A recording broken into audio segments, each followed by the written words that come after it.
All right, welcome everyone to our session, preparing a course, program, or proposal.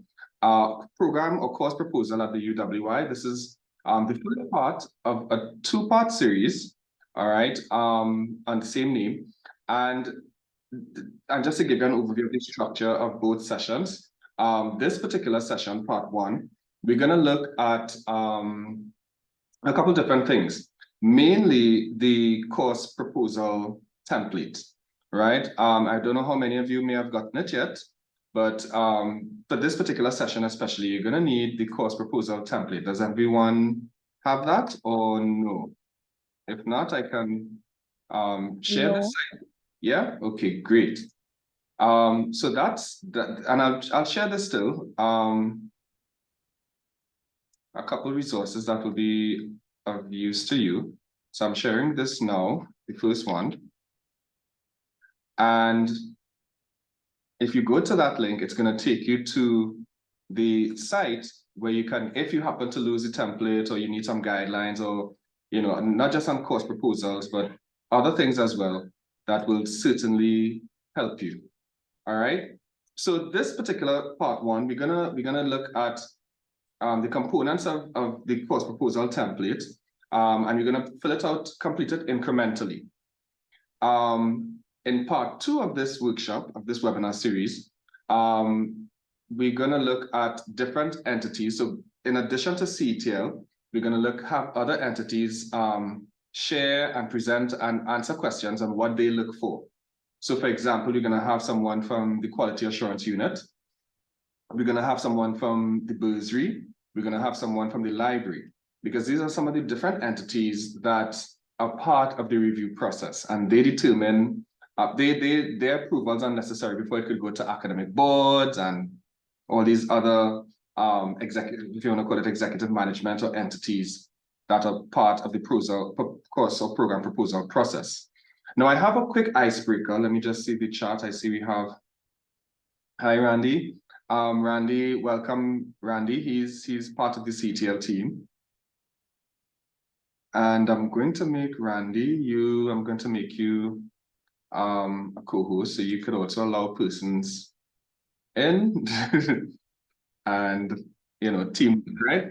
So, and speaking of someone, I think someone just came in. So Randy, you should be able to manage that. So colleagues, we have a quick icebreaker without further ado.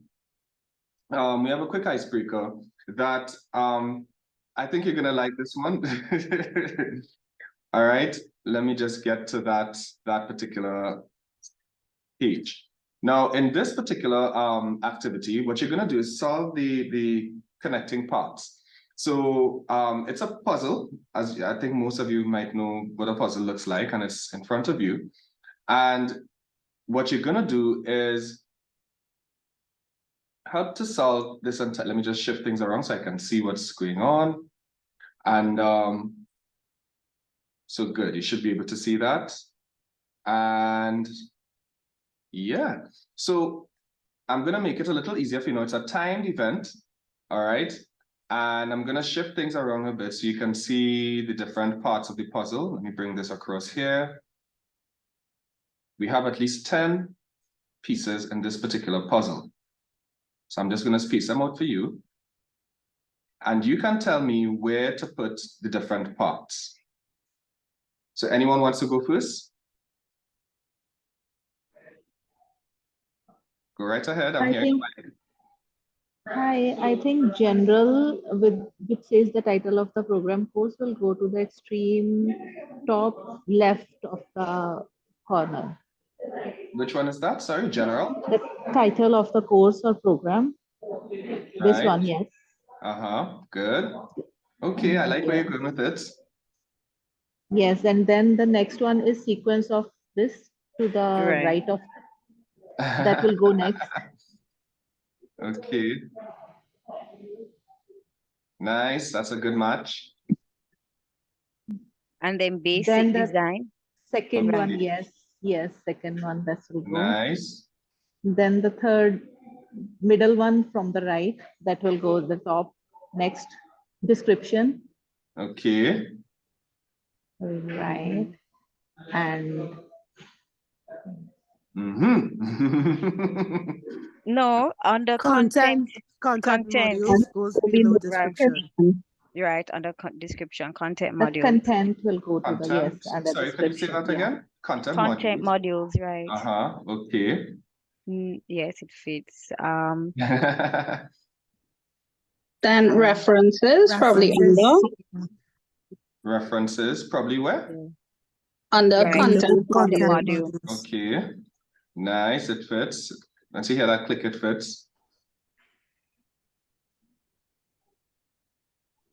Rationale goes below title of program or course. Let's see. Yes. There we go. Right. And Learning Assessment. objective. Sorry, learning objective will go next. Rational. Next to rational, let's see. Yeah. yeah. Okay, good. And in the middle, the part that says descriptives, I think. That green there to the This one? corner. Yes. Yes. Okay. Let's see. You're absolutely right. So we have three more. Assessment will go to the next, the below the rational. Below the rational. Yeah. All right. You guys are pretty good. Then the right corner one go next. Yes. This one? Okay. Yes. And this is the last Nice. one. And then this one. There you go. And just so you know the stats of it, so we have, it took a total of 2 minutes. Well, let's say minus this descriptions and instructions. It took roughly about 2.5 minutes to complete. All right. Very good. Very good. Randy, you could just place a round of applause in the chat if you don't mind, please. All right. Teamwork. All right. So that gives the general gist of this particular, of the review process. So the different, not so much the process, but the different parts of the template. All right. And of course, again, once again, Randy, I'm not sure if you have if you can see the link. I don't know if it was, let me just paste it again. So anyone who comes in will have this link, and that's to the CTL resource page, where you can get some of the things that we're going to be talking about today, including a guide on calculating contact and credit hours, as well as the templates that we're going to be working on throughout this particular session. All right, so this is really the sequence of the template or the basic elements. It goes from title of course or program, depending on what proposal it is. The mode of delivery, which is blended, online, face-to-face, etc. Description, so what is this course about? The rationale, why is this course necessary? The learning objectives, so what are students supposed to be able to do by the end of that particular course or program? Content modules, so those are of course, you guys are the specialists in this, the topics and the subtopics and so on, the things that comprise the content, the core of your course itself. All right, and then of course the assessments, which must be tied, might I mention from now, must be tied to the learning outcomes or learning objectives. All right, so for every learning objective, you must have not necessarily an assessment, but something to measure, because it can be a learning activity. It doesn't have to be a formal assessment. And you might be wondering while I'm saying that, what is a formal assessment? Which means that there might be an informal assessment. If that's what you were wondering, you're absolutely right. I know it sounds like a game show, but you get the drift, right? So a formal assessment is one that where you have marks awarded. So for example, a 40% project, 10% quiz, yeah? So that goes towards the course total or the marks, students get marks for it. Whereas an informal assessment might be otherwise called a learning activity, like an in-class activity, yeah? So after assessments, we have the calendar. That is a must. Some persons tend to leave that out. And then we have to send it back because we need that calendar. And I'll explain as we go further. And then of course, references, you may, for the content you've used or whatnot. Again, that is linked to the content part of it where you are the specialist. So you know some of the things there. All right, Susan, go right ahead. I just saw you raise your hand. Yes, thank you very much. Good afternoon, all. When you were reading, you went from description to rationale, which I understand, but the picture, the graphic shows the arrow from description to content So if I'm just looking at it, I might interpret it to be description, then content, then learning. Oh, I'm sorry, I'm showing you the wrong graphic. I'm sorry. This is what you're supposed to be seeing. Oh, okay. Yes. All right. Yes. I'm sorry. Yes, so this is what you're supposed to be seeing. So this is the whole flow of the process. It goes from left to right, then from right to left, then from left to right again. Yeah, does that address your concern or answer your question?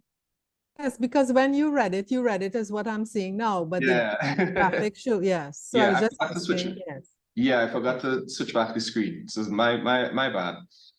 So yes, so this is what it looks like. So it goes from title, of course, to program, mode of delivery, description, rationale, learning objectives, content or modules. Of course, that's you guys, you're the specialists in that especially.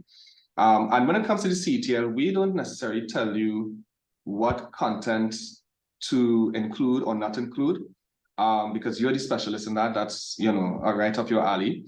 But what we do advise or assist with is the structure of the course, the learning design, the learning outcomes, the assessments, because these are the things that relate to teaching and learning. So we stay in our lane. All right. The library or the bursary may advise on the resources. So for example, the technologies that you might need, the equipment, the logistics, etc. And of course, the library would deal with other content. All right. So if you have a particular module on volcanic activity or plate tectonics in geography, you may need certain resources, whether they are podcast series or reading materials or videos and so on, that the library can assist with as well.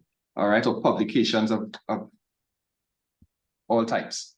All right. So this is the general structure of it. So can you go back 1 second, please? I just copied Sure. it too. Just 1 second. Thank you. No problem at all. All right.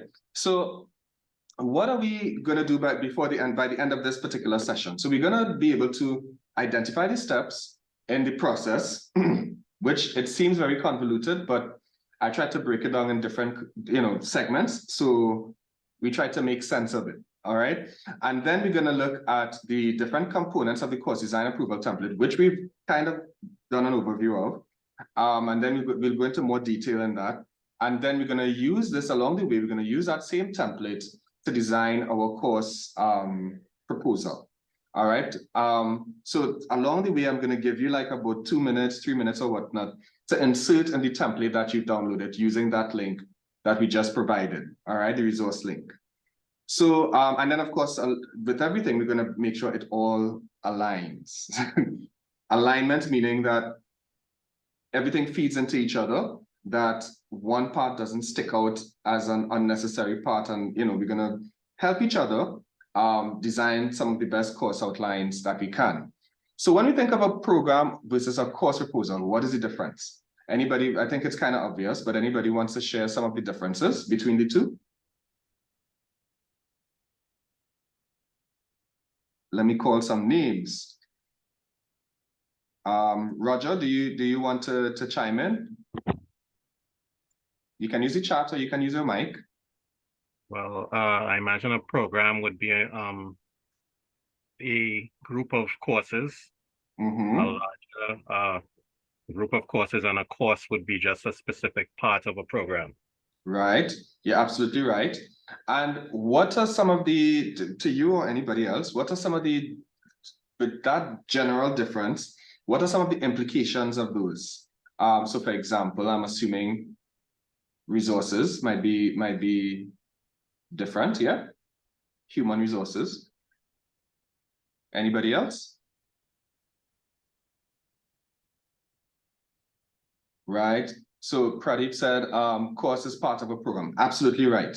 All right. Most times, let me say that, most times. Sometimes you might have a proposal for a course that doesn't sit within a program, but it may be a course that could that can be shared amongst different programs.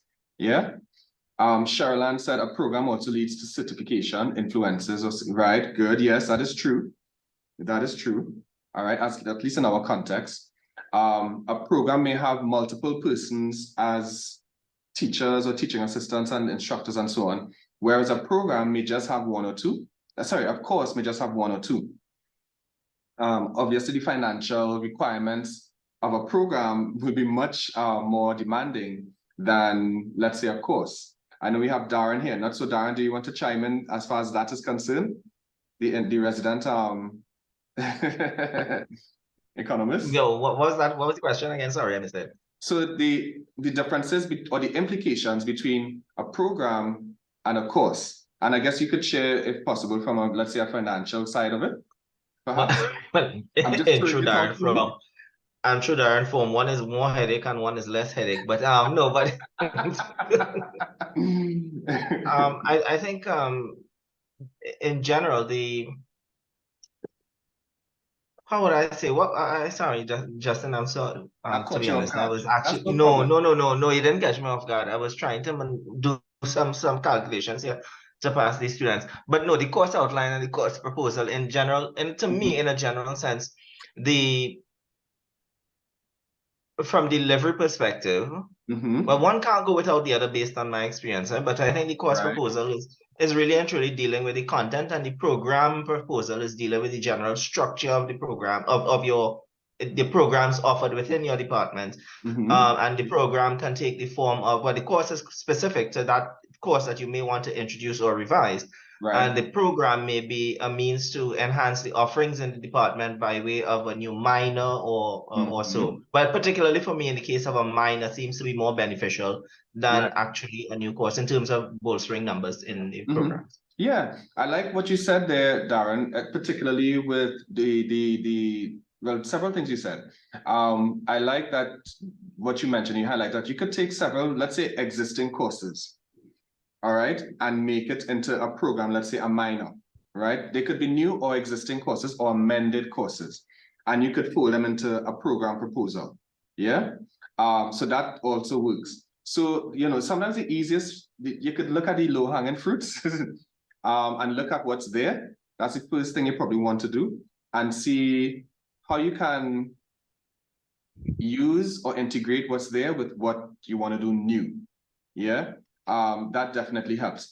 But even if it's a program or course proposal, the review process is the same, meaning that they have to go through, let's say, the CTL review, the library has to review, the bursary has to review, other entities have to review, whether it's grad studies, ACWAC, Board of Undergraduate Studies, etc., etc. All right. So keep that in mind. So moving right along, when we think of the reviewing entities, these are some of them that we have here. All right. Board for Undergraduate Studies, Academic Quality Assurance Committee. Obviously, you know, you're very familiar with your faculty boards and deans, of course, and heads of department. The CTL, obviously, the library, the bursary, and other cross-campus committees. Now, the cross-campus committees will be particularly necessary, let's say, if it's a program or course that is being shared between two campuses, or if it's very close to what is already there. Let's say, Marsha, you may have a course or program that you want to implement here in our St. Augustine campus, but it's already existing in the Mona K-Field campuses, right? You would have to liaise with them or engage them in terms of this new offering. Yeah, whether it's something that you wanted to be slightly different from what they are offering, because you don't want to kind of be competing with each other, right? So you want to be mindful of that. Or if it's a seamless collaborative approach, let's say, for example, they may be responsible for parts of the course, and you might be, well, St. Augustine campus will be responsible for another part of the course. So it could be a totally joint effort across the board. Or it can be just that you engage them to review just to make sure that there's no duplication. All right. That is also worthwhile as well.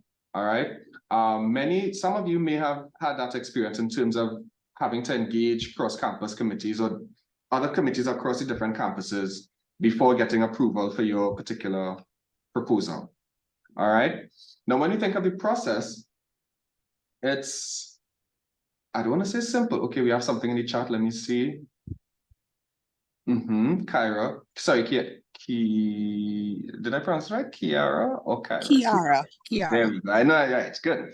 So I see two questions. Let me see. I know we'll probably get to this, but if the content is not being altered for no assessments, but rather merely putting it into format template, do we need, yes, because we have to see that the content marries to the learning outcomes, right? So for example, every part has to connect, like a puzzle. That's why I did the puzzle as the icebreaker. Because if you have no content, but you just have the learning outcomes and the assessments, then how do we know that the teaching of that students are taught, that the teaching took place for that particular module or content, that it qualifies the assessment and it hinges on the learning outcome? Yeah. So I hope that answers your question, Darren. What if it's just a name or course code change? Good question. If it's a name or course code change, you may not have to go through the entire review process. If it's just solely the name, right? It has to be, if it's just the name, then it will only have to go through, let's say, the higher entities, let's say ACWAC, right? So for example, I'll give an example, and this will probably answer that question, Kiara. So we did a review probably last year or year before of a particular course. I think it was sign language, Introduction to Sign Language. And it was approved as such, Introduction to Sign Language. But then the following year, so that was in 2021 or 2021, roughly speaking. And then in the following year, they wanted to make a change to the name to make it more, not just marketable, but representative of the content of the course, what the course is about. So they proposed a change so it went from Introduction to Sign Language, which is sort of universal, to Introduction to, I think it was Trinidadian Sign Language, something along those lines, or Introduction to Sign Language in a Trinidadian or Trinbagonian context. So that proposal, let's say that amendment, let's call it that, is what we call a surface level amendment. So meaning that it doesn't change the structure of the course, the components of the course, like the assessments and so on. It's just a name change. So that was just approved at the ACWAC, right? ACWAC approved it, or it was presented to ACWAC that this was a name change. They looked at the proposal just to make sure, verification. And that was it. Yeah, so you don't have to go through the entire process just to do a name change. Susan said, is the Board for Graduate Studies and Research a reviewing entity as well? Yes, to an extent, because the board, yes, I would say yes, because once it goes from, let's say, from ACWAC, it would go to the Board for Graduate Studies. And so from there, sorry, not graduate studies, once it goes from academic board and so on, the Board for Graduate Studies, I was thinking undergraduate, for graduate studies would also review the entire thing, because remember, they have to give sort of that final approval before it goes into banner. And I think this graphic sort of answers that, and I'll explain it in just a bit. When do we consult the campuses? I think you can do it from well, I don't think, I advise you do it from the beginning. Once you have that proposal from, let's say, a departmental level, or yes, a departmental level. So let's say, Sherilyn, you and a couple other colleagues came up with this proposal, and I would suggest from the jump, once you get it approved within your faculty or within your local faculty, I wouldn't even say head of department or department. Let's say department and by extension faculty. The next place or level it would go to would be the cross-campus entities. All right, or let's say behavioral sciences in Mona or Cave Hill. Just so you know, they're all on the same page, and you might even get some feedback from them as well. All right. No, Susan, both both undergraduate and graduate. So the undergraduate, it'll go to the Board for Undergraduate, Board for Undergraduate Studies. Whereas the graduate proposals would go to the, I think someone just got bumped up. Yes, whereas the postgraduate proposals would ultimately go to the board for graduate studies and research. All right. All right, Darren just said, all 5 campuses have to provide comments. Not necessarily, I don't think so. At least the campus that is offering a similar program. So because sometimes you may not have a particular campus may not have that particular department or faculty. So let's say, for example, something from gender studies.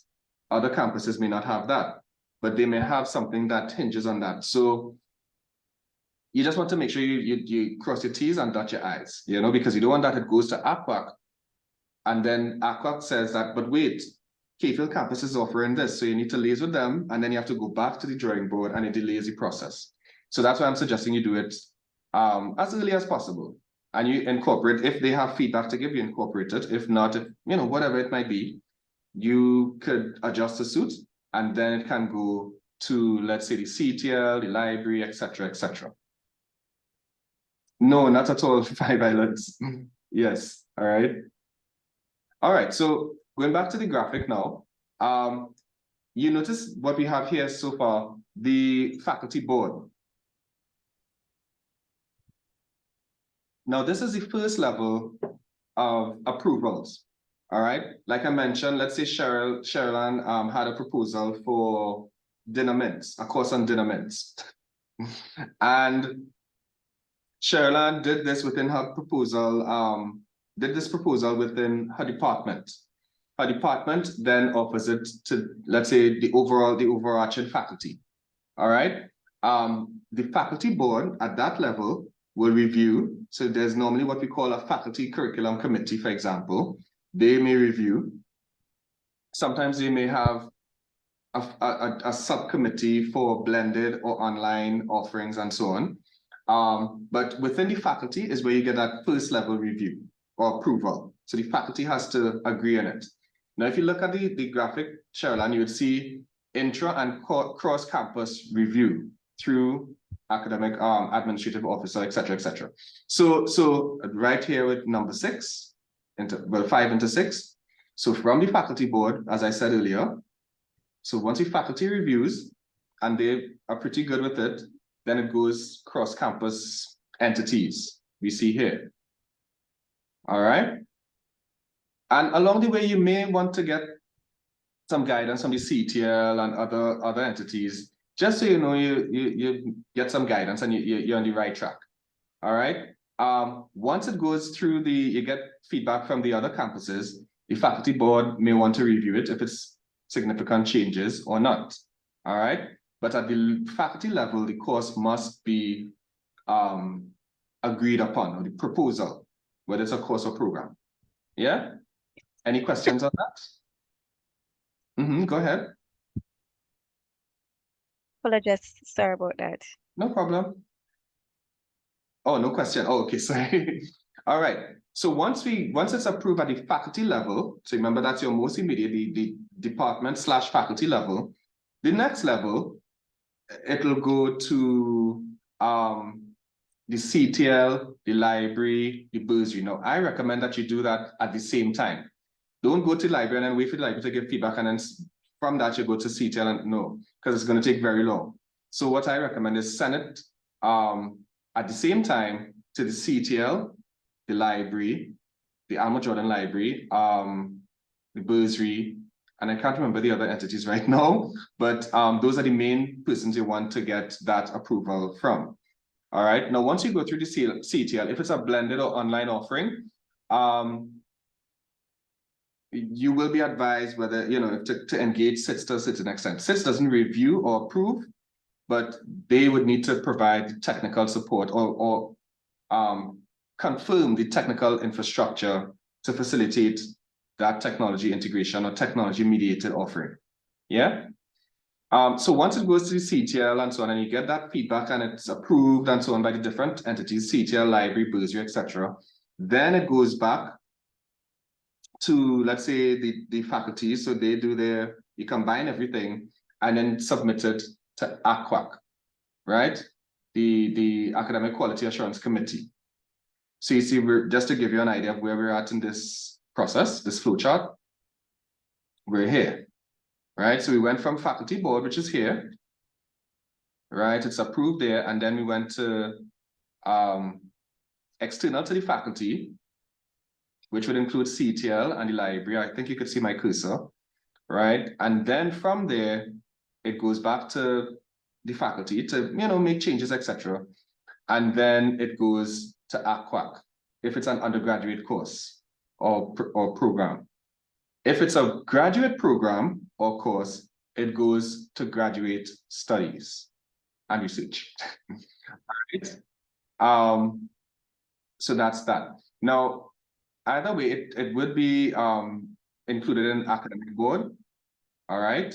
Whether it's now, normally ACWAC would also liaise with BUS, Board for Undergraduate Studies, all right? So that it also goes to there as well. So the process is the same, yes, but there are some little minor changes. So for undergraduate programs, it goes, let's say from CTL, and once you get that approval done, it goes to ACWAC, then ACWAC would take it to BUS, Board for Undergraduate Studies, and then it goes to academic board and then into BANA. BANA meaning that the course is officially offered, it's built into the BANA system, students can register for it, all right? If it's a graduate offering, then it would go, let's say from, after you get that CTL approval and library approval and so on, it would go back to you to combine and put everything together and then submit it to graduate studies and research, all right? And then the process remains the same after that, academic board, BANA, etc. All right? So it seems fairly, a little easier, a little clearer. Yeah? Let me just check the chat. And okay, no raised hands or anything. Okay, good. All right, so moving straight along.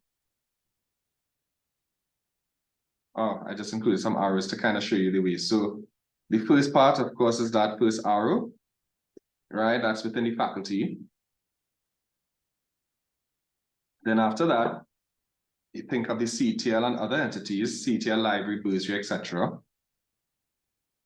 Then after that, it goes to ACWAC, ACWAC, graduate studies, BUS, academic board, right? And that's it. Yeah. So when you think of the actual template, which you should have now, if you haven't downloaded it yet, I'm going to ask Mr. Duku to place the link in the chat again with the resources. And you're going to look for the template. When you go to that site, you go to the template and you can download it straight from there. All right. Now, the proposal design elements, that particular template, you're going to have a couple different things. So you have what we call the prerequisites, levels, etc., etc. Then you're going to have the learning objectives, teaching methods, assessments, etc. And then you're going to have the things regarding logistics, the resources, the human resource, financial resource, etc. All right. Now, these things, what I wanted to do is break them down because it could be a lot. It could be a lot to think of and to get through. It seems daunting or pedantic. But once you break it down into smaller chunks, it becomes a lot easier. So let's say the first part really deals with the administrative part, the administrative components of the course or program. So that will deal with when the course is offered, the enrollment, the size of the enrollment. If it's a semester 1 versus a semester 2 or 3 course or program, well, not program, but course, when it's offered, that sort of thing. If it's a blended versus online or face-to-face offering, why is this course needed, the rationale and so on. Then after that, we have what we call the pedagogical information, which pertains to like the content, the mode of delivery, as I mentioned earlier, the teaching methods, the assessments, etc. All right. After that, we also have things that you would need, like the logistics and the technologies and the infrastructure and that sort of thing, which will be included in the financial part of things. All right. So when we get to the administrative part, as I mentioned, we have a couple of things that we look for that are necessary there. Those are like, and just so you know, people in Banner would also use this information. That is tantamount to their role in this process. They need this to build the course in Banner, and by extension, My Learning. So it's from the jump, you need to get that even if you know what some persons do, they might have a course in a particular field or department, and it might be, the specific numbers may vary. So for example, if it's a linguistics course, they may have LING, ling, and just put XXXXX. No, XXXX, right, 4, 4 numbers. Now the X, you may not necessarily be able to confirm the numbers until the final iteration of the course, all right? But it's a linguistics course because it has ling. If it's an econ course, it would normally have econ as the naming convention. If it's a social work course, it might have, I think, SOWK, Sharala, yeah? If it's a CUTL course, it might have CUTL, all right? So you get the gist of it, all right? So the administrative part of it focuses on who is offering the program or course. So for example, if it's out of the department for, I think it's literary, cultural, and communication studies, which is humanities, or if it's out of the department for behavioral sciences, or other departments, all right? And by extension, the faculties which they fall under. So you have that to consider. Then you have things like, now in some cases, it could be a joint or interdepartmental collaborative configuration, which becomes interesting. Now, in some cases, what I've seen is that even though it's a collaborative effort, it usually resides in one particular faculty or department. So for example, if it's a course that is heavily based on language, then it would probably be more associated or affiliated or offered out of either the department, either the Center for Language Learning, which I think, it would already be the Department for Modern Language and Linguistics, MLL, I think is the name of the acronym, right? As opposed to communication, the Department for Communication Studies. So if it's a collaborative or joint configuration, usually the easier route is to assign it to one department or faculty to be responsible for it, all right? Usually, unless it's something that it's a joint program, and let's say humanities might offer some and social sciences might offer some, all right? Or a certain percentage, you could do it like that as well. I think we had a program, a master's program in creative design and entrepreneurship. It's somewhat like that. So it could vary, it could take, there's no one size fits all kind of thing. Any questions on that?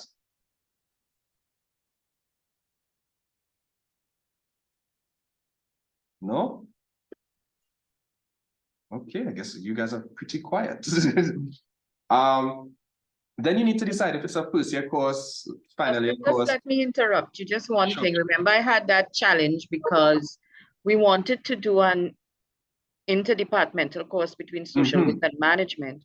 Right. And we're still kind of trying to figure that out because when we look at it, it's really 50-50. Right.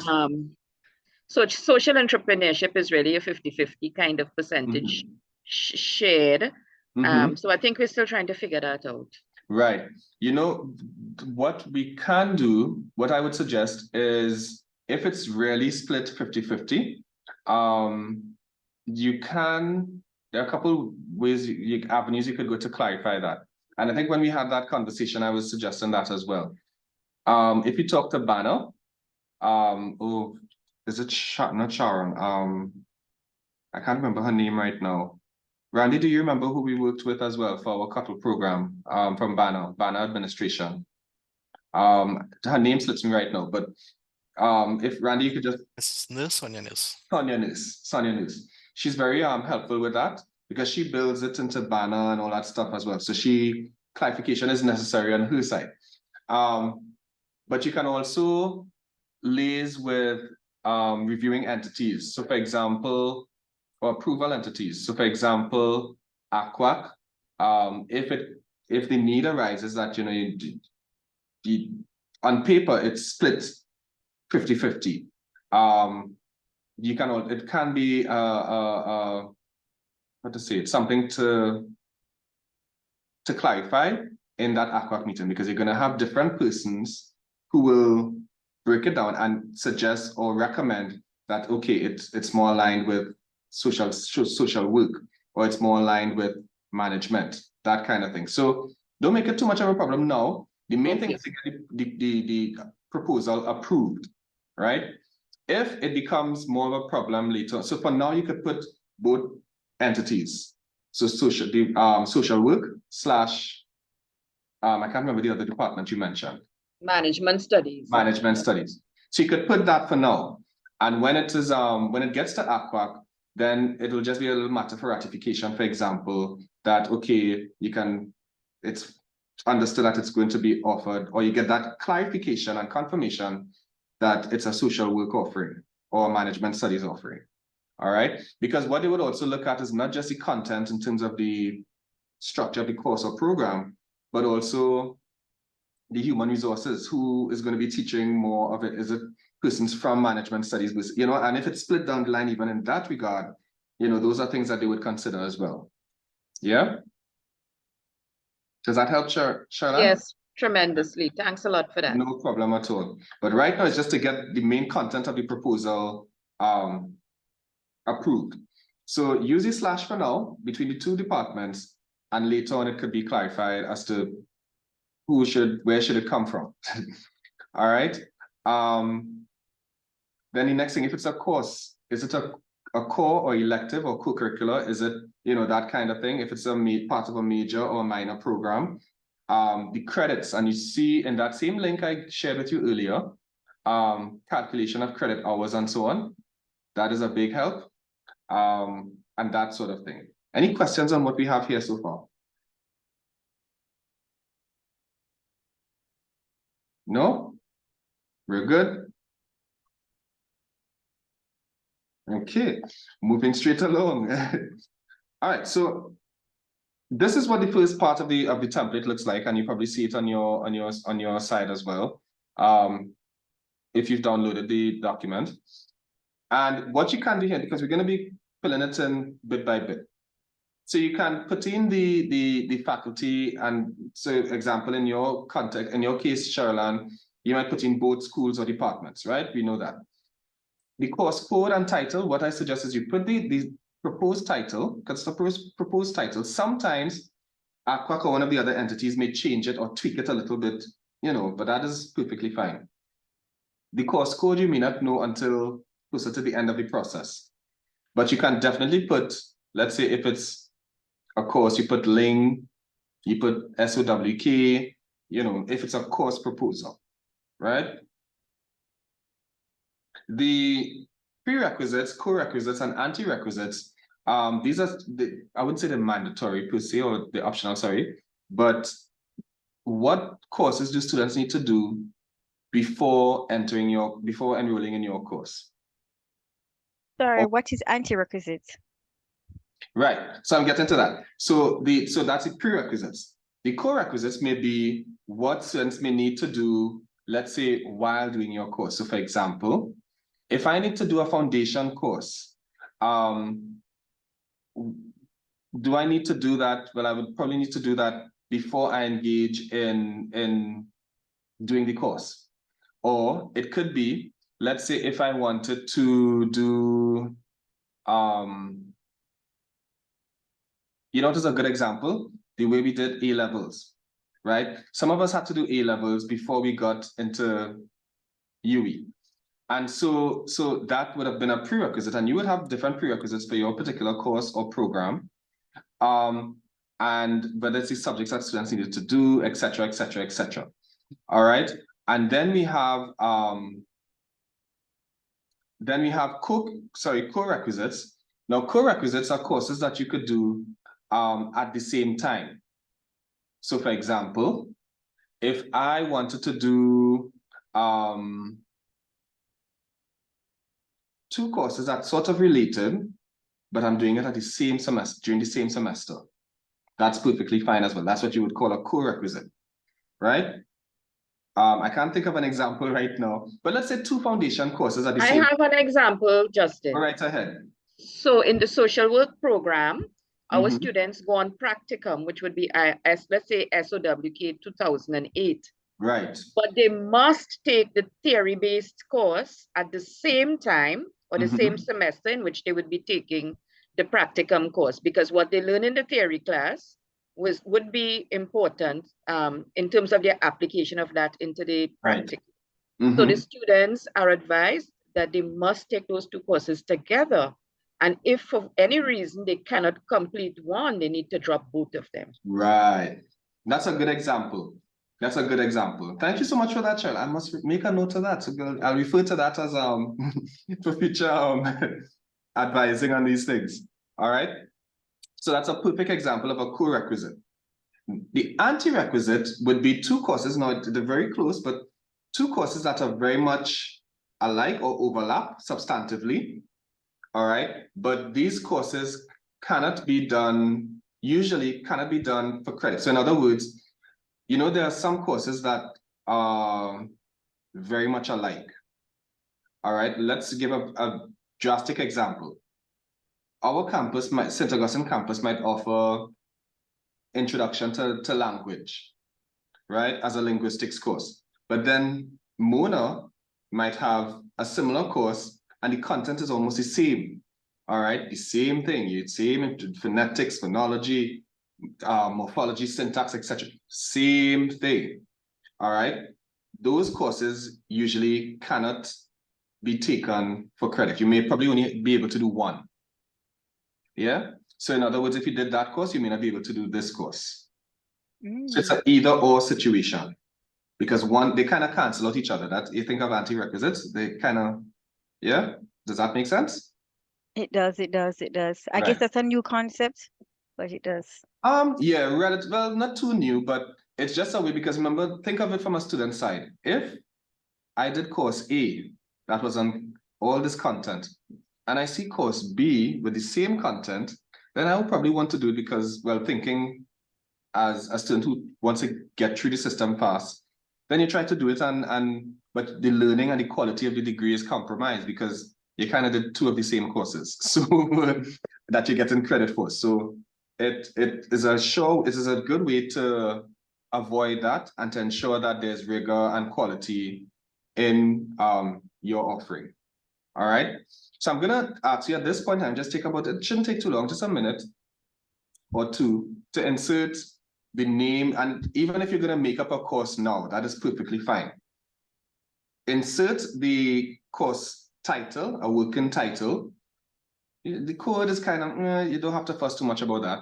But what would, in your particular department, at least the courses that you're familiar with, what would be a prerequisite at the very least, and or co-requisite or anti-requisite? Yeah, so I'll give you a couple, just about 2 minutes to put that in. And yeah, and when it will be implemented. Year 1, year 2, or year 3, or other. I forgot to mention semester and level. So if it's a semester 2 course versus a semester 1 course, for example, a prerequisite course may only be offered in semester 1, which means that this would probably have to be a semester 2 offering. Yeah, so keep that in mind. So take 2 minutes to insert on the template that you have the course title, the department that is offering it or it's coming from, and or faculty, and the prerequisites.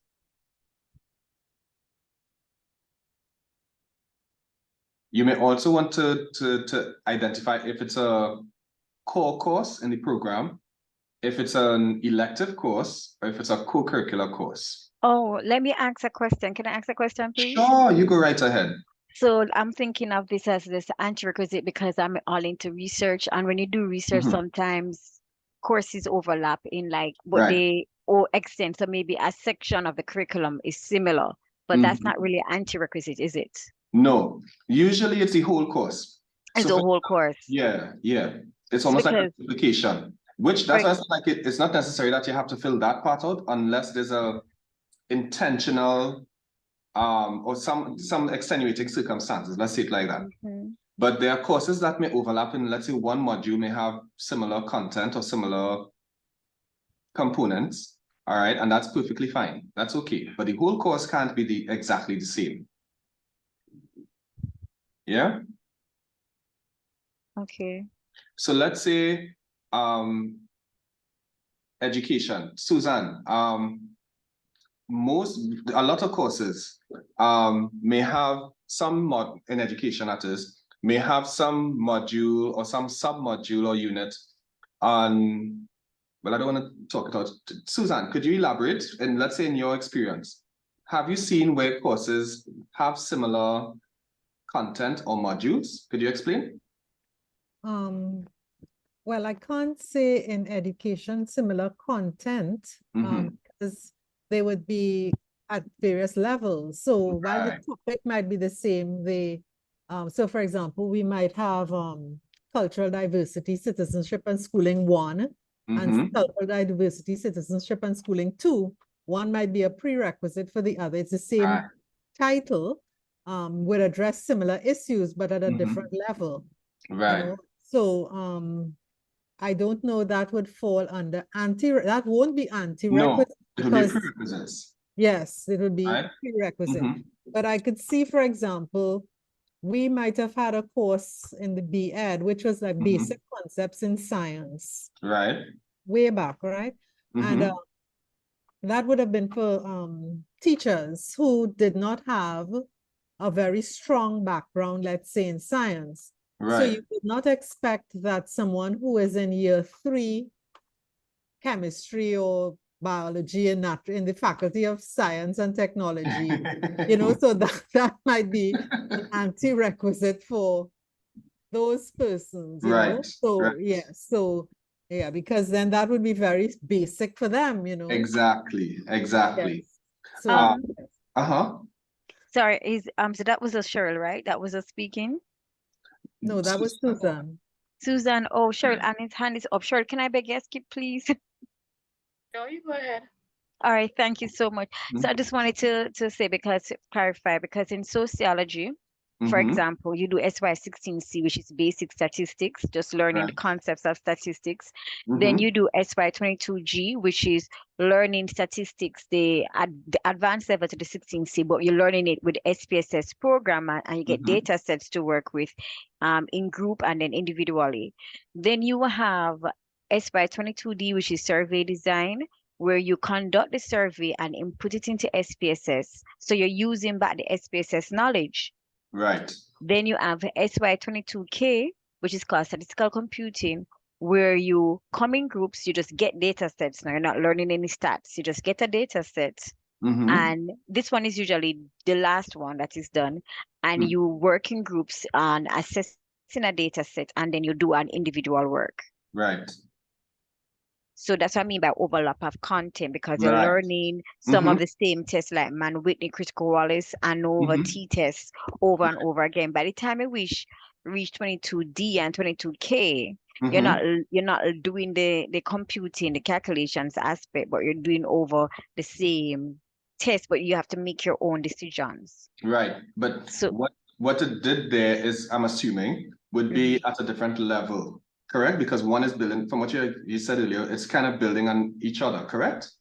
Well, not really. 22D, the difference is in 22D, you're conducting the study from scratch. And in 22K, you're given a government study. So not really building, but you're using the same knowledge, but from a different aspect. So you're given a government study like a national survey that you must assess as a group versus a group carrying out. So in a case like that, and between those two courses, is one a prerequisite of the other? No, none of them. Right. And I could understand that because it's almost like almost on the same level. Right. I don't want to say level, but you get what I mean. The same, it's not, you don't need one to do the other. Right. Which I would understand. But if one was a prerequisite of the other or to the other, then it would speak to different levels, as Suzanne was saying earlier. Right. So you might have slight overlaps, But remember, it's the whole proposal that we're looking at. So the example I was going to give in education, and let me know if this clarifies it for you as well, Marsha. In education, we have some foundation, let's say any course, well, not education on the whole, but learning, right? Teaching and learning. There are some core theories, right? Some of you did Cuttle already, so you know some of these core theories. We will have a module, for example, in our Cuttle program that explores learning theories, right? A whole module on it and whatnot. But then you would find that same module, well, not the same exact module, but you see the same other courses with a similar module, especially in education or teaching and learning, modules on teaching and learning as well, and learning theories, right? It doesn't mean that the Cuttle course is the same as, let's say, a course from the School of Education, right? Even though there are 2 modules on learning theories, yeah. But then you have other aspects of variables, to use your certain research, other variables to consider. So for example, the level. One may be a graduate course. One may be an undergraduate course. One may be a first-year course. One may be a third-year course. One may explore it from a particular angle. So for example, learning theories in a reading course versus learning theories in teaching adults, yeah? So there are different spins, even though you have foundational principles. Likewise, in most other fields, you have the foundational theories or principles that usually, following from your example, the learning theories are used, yes. So you have, you know, those foundational principles or theories even that you can't get away from. But the different courses should take a different spin or have a different take on them, whether it's based on level or skills. One may be more practical than, while the other is more theoretical. Yeah. So for example, one course may be exploring learning theories, and you may just read about them, your discussion forums, etc. Then another one may look at implementation of learning theories. But both courses have to cover learning theories, a module of learning theories, right? So you find that part of it. Likewise, in research, you might have 4 courses, and these 4 courses may have a module on mixed methods of research, mixed methods approaches. But it doesn't mean that the 4 courses are exactly the same. They may be a different spin. Let's say mixed methods in social sciences versus mixed methods in another field. You know, and those different kind of research designs kind of thing. I'm just saying that because you're in the field as well, so to make it real for you. So you might have similar modules, but the entire course should not be exactly the same. So that's where it will become an anti-requisite. Yeah? Okay, yes. No I problem see what you're at all. saying. Thanks. No problem at all. All right, so so I hope in the midst of the discussion, persons were able to insert some of the information, and we move right ahead to the pedagogical information, the pedagogical component. And this component it's all about teaching and learning at this point. So we look at, first and foremost, things like the mode of delivery, whether it's face-to-face, blended, or online. All right. Now, to that end, we do have some guidelines that are in the pipeline, well, additional guidelines, I should say, on what constitutes a blended versus a face-to-face versus an online offering. Now, I'm gonna ask Mr. Duku to share the link again, the resource link, and that particular link, you're gonna see calculation of credit hours, contact and credit hours, and so on. So when you get to that, on that blended part especially, you're gonna have to define what is face-to-face and what is online. So I'm just letting you know that from now. All right. Now, the most recent iteration from the Accreditation Council of Trinidad and Tobago, ACTT, they have some stipulations, especially now with where we went to emergency remote teaching, and then we transitioned back to face-to-face / blended offerings, and now we have proposals for more blended or online offerings. If it's online or face-to-face, you know, it's 100% either way, 100% online, 100% face-to-face. But blended is so broad that it requires further specifications. So for example, specifications in terms of contact hours, meaning how many hours a week or how many hours in total for a lecture or lectures, how many hours in total for labs, right?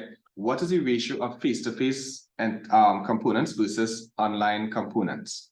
That's what you're looking at. So when it's face-to-face, you know exactly what, okay, it's there, it's face-to-face sessions, everything is done, labs are face-to-face, it's on-site. When it's online, it's on-site too, but it's different, it's virtual, all right? You saw the pun there, right? So, but blended is where you need to define what are the face-to-face versus the online elements of the course or program, yeah? Now, when we get to a program, now blended could take different forms. Yeah? Blended is like that because it's so flexible, it requires that specification. Because it's so broad, it requires the specifications. Now you can have a program proposal that is blended. That's a blended offering. How can it be blended? It can be blended based on the number of courses that are online versus the number of courses that are face-to-face. Or it may be, so for example, some courses may be 100% face-to-face, some courses may be 100% online. That's a blend. It may be that all courses are blended, so both a mix of online and face-to-face throughout. When it comes to that's on a program level, it's a program proposal. Yeah, we understand that part, right? So for example, if you have a program of 10 courses, then we would expect to see, let's say, anything around and it's blended. You can have 4 courses online, 6 courses face-to-face. Or you can have 2 courses online, 2 courses face-to-face, and that's 4. And then you have 6 courses that are a mix of face-to-face and online. Yeah? So it's easier on that side. When it comes to the courses now, that's when you have to look at contact hours, and because, you know, it becomes a little muddy. So that's where that document calculating contact hours or credit hours and so on becomes very helpful. Now, when you're calculating that, you want to be mindful that it's like making a dish. Let's say you're making a pilau, right? I tried to make it real for you. And you can help me because I've never made pilau, but we'll see. The pilau, obviously you're gonna need rice. You're gonna need peas. Anything else that you might need?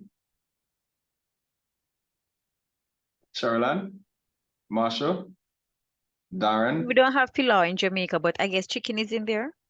Chicken, right? Oh yes, chicken. Oh, Jamaica thinking coconut milk, Justin. Oh, coconut. Okay, I'm learning. So coconut milk. Darren, you're rather quiet. I guess you don't make pilau, right? Neither do I. But all right. So you have those 4 things. All right. Now where was I going with this? Right. So you could mix and match to suit. You may want your pilau to have extra meat than rice. Right? Normally pilau you have more meat than rice, right? More chicken than rice. You may want your pilau to be a little more meaty. So you might put in some extra chicken.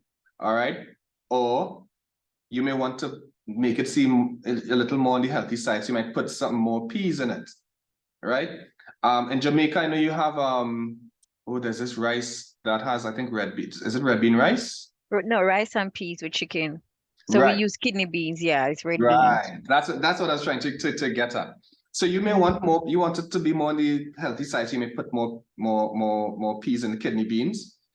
Or you may want to stretch it a little more, so you put more rice, right? For whatever reason. So it's what I'm trying to say is that it's a mix of different things, and you could decide that you want to put more of one thing than the other. You get what I'm saying? Right. Right. So there's no one set rule that it has to be set a certain number of hours on for contact in terms of lectures and so on, and a certain number of hours for labs and no. You can adjust the suit. Once it gets the total, right? The total, let's say 4 credits, 3 credits, whatever it may be. All right. So when you look at that document, you're gonna see it. It's very easy to follow. And if you have any questions, you could definitely send them our way and we'll be happy to help. I digressed on that contact hour thing because I jumped ahead, but we're back onto this with the course. Oh, I was talking about the modes of delivery. So just keep that in mind, right? So I was just kind of giving you some guidance in terms of, so Roger said, may both face-to-face and online be chosen? No, not, good question, Roger. No, if it's the proposal must have one mode of delivery chosen, right? So if it's a blended offering, then blended would be the thing. If it's face-to-face, then you'll have another proposal that indicates face-to-face. If it's online, same thing, right? So not as in blended, but as in the course can be delivered either or, right? So no, if that's the case, Roger, we will treat it as separate proposals.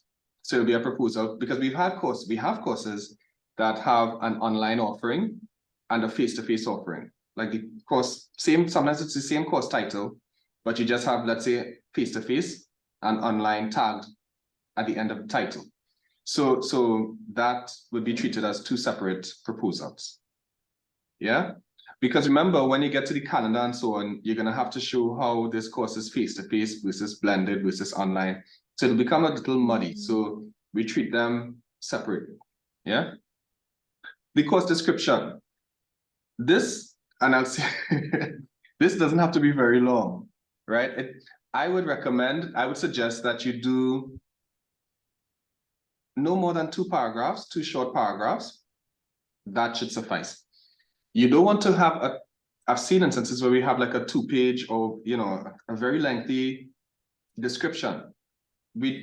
While that is detailed as it is, it's not necessary.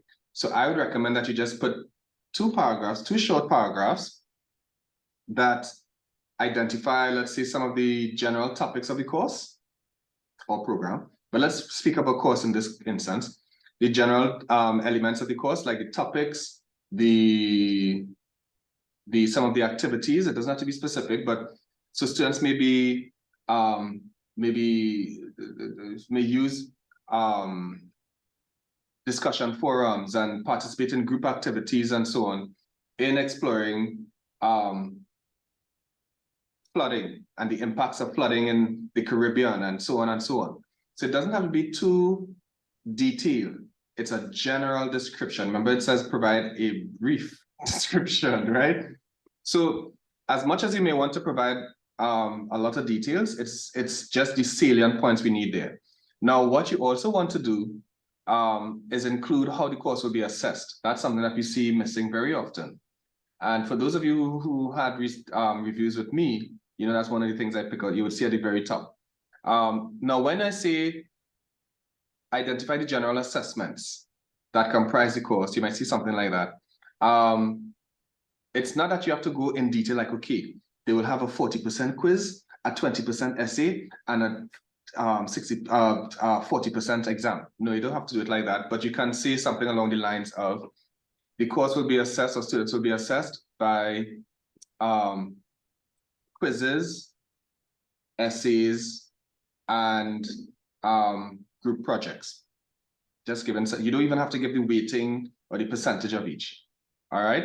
Or it's 100% in-course assessments, yeah? Or this course comprises in-course assessments and end-of-term assessments, yeah? That is perfectly fine as well, but you need to say something about, just a one-liner about the assessments. The rationale, this is why is this course necessary? Why are we doing this? Why do students need to do this? Is it that it's supposed to fill some gap? Is it supposed to make them more skilled and prepared for the for work in the field? Yeah, so think of those things. Additionally, you want to highlight not just the knowledge, not just the new knowledge that students will be exposed to, but also the skills that they will develop.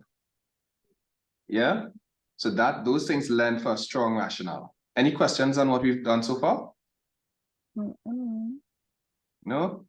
All right, Daniela, you are okay? Deborah, you are okay? Harjit, you are okay?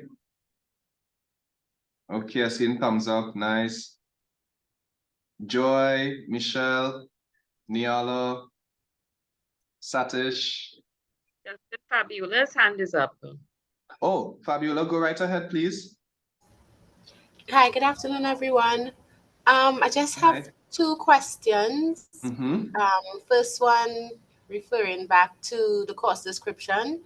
Right. Do the course, well, are you supposed to mention explicitly whether the in the case of an online course, whether it would be asynchronous or synchronous activities, like verbatim, or would it be understood? Good question, Fabiola. Maybe that's why I called your name, because you had a very good question. But that's a very good question. I think you should include it there, but not in detail. Now, you don't have to. If you don't, that's perfectly fine. It's not a deal breaker, but it helps, because then it gives, remember, this is your thing of telling the students what this course is all about, right? In a brief and concise way. So if you say it comprises synchronous and asynchronous activities, that's perfectly fine. That's actually exemplary. All right. Okay. Great. No, I think you had two questions, right? Yeah. Yes. And the other question was if you wouldn't mind just running back through what the rationale should include. Right.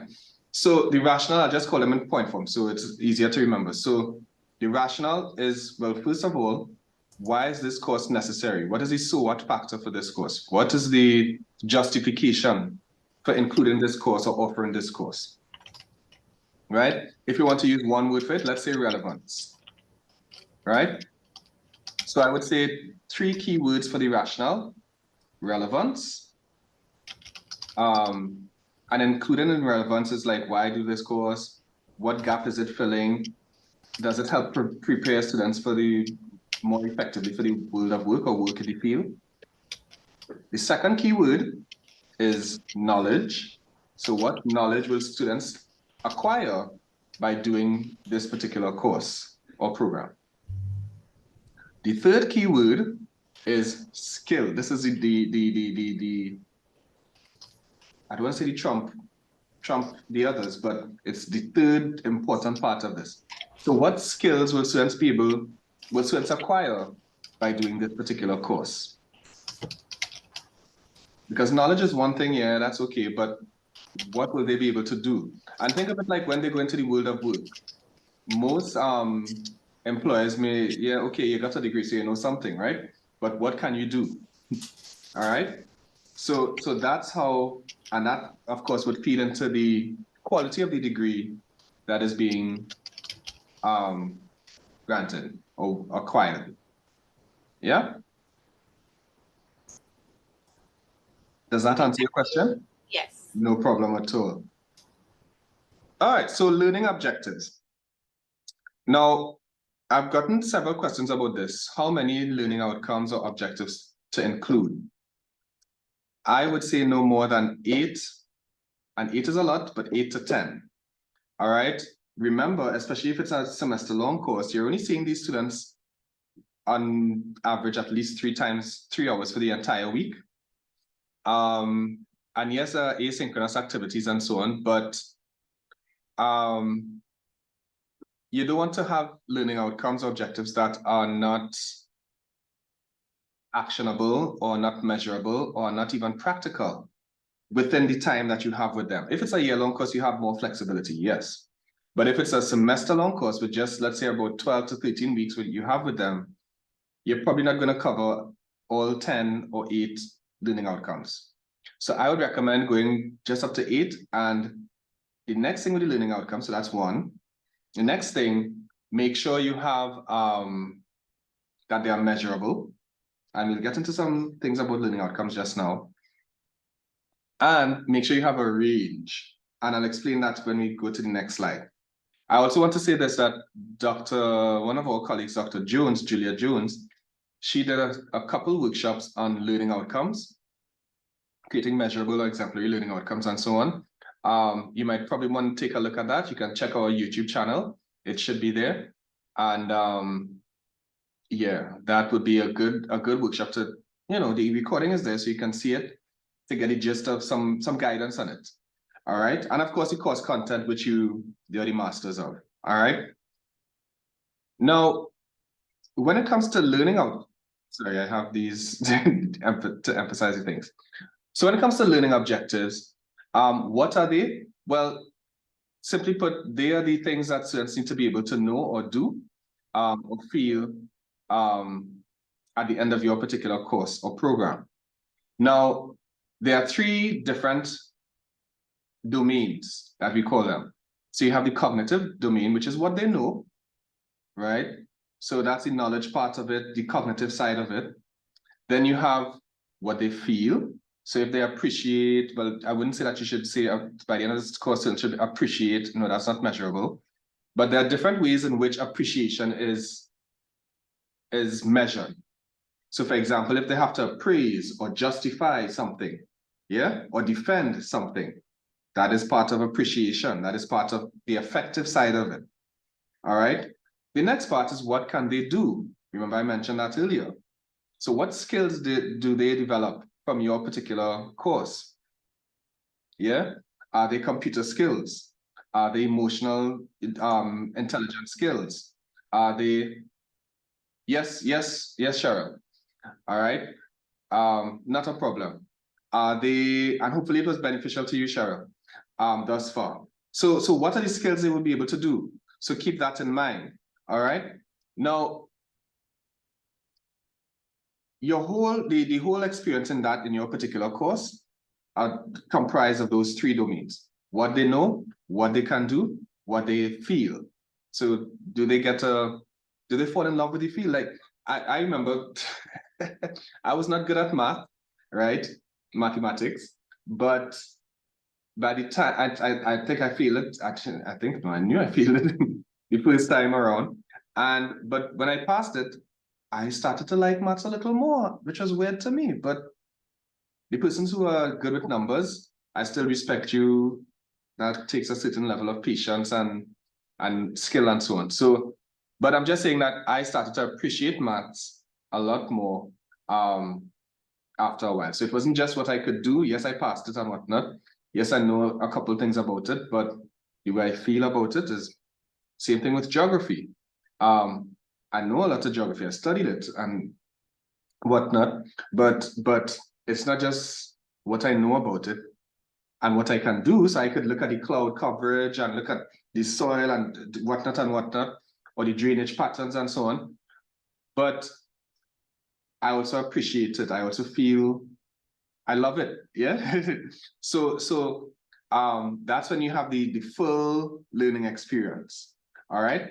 Now your learning outcomes must also be performance-based, meaning that, or SMART, meaning that they must be specific, you know these things, measurable, specific meaning what specific action will be required of students. One learning outcome cannot have two actions. It must be one. This action must be measurable. What do I mean by measurable? I know we have it here, but measurable meaning that it's observable. So remember I said appreciate is not one because we don't know what appreciation looks like. It could take different forms. But measurable, a measurable version of that would be if the student is able to defend it, if the student is able to justify it, right? Attainable. So it must be practical, not something that is too advanced or too simple. Relevant, right? And of course, time bound. So let's look at Bloom's taxonomy. And this is what I was going to say earlier, that you want, when you have your learning outcomes, that you use a range of from Bloom's taxonomy. Bloom has remember at the basic level, then understand. So those are the lower levels, as you see. But then when the student gets to the point of evaluating and creating, that's more at the highest levels or higher levels in Bloom's taxonomy. So you want to use a range of things, of levels. Yeah.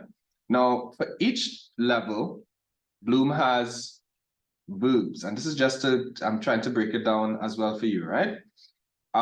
Some verbs that go with it. Now, these verbs are important because they help you in building or creating your learning outcomes.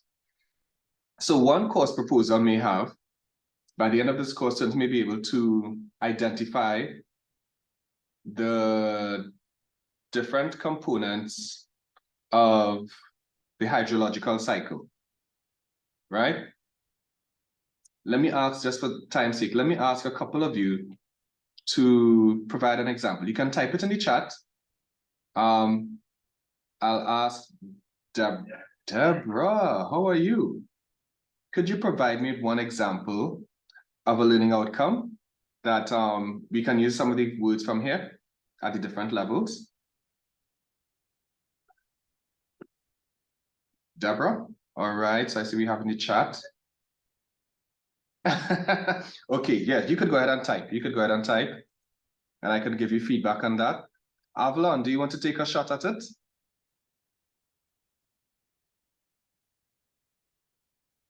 Fabiola, you can do the same. Janine, Harjit, Pradeep, I think you should put one in as well because I know you might know this very well.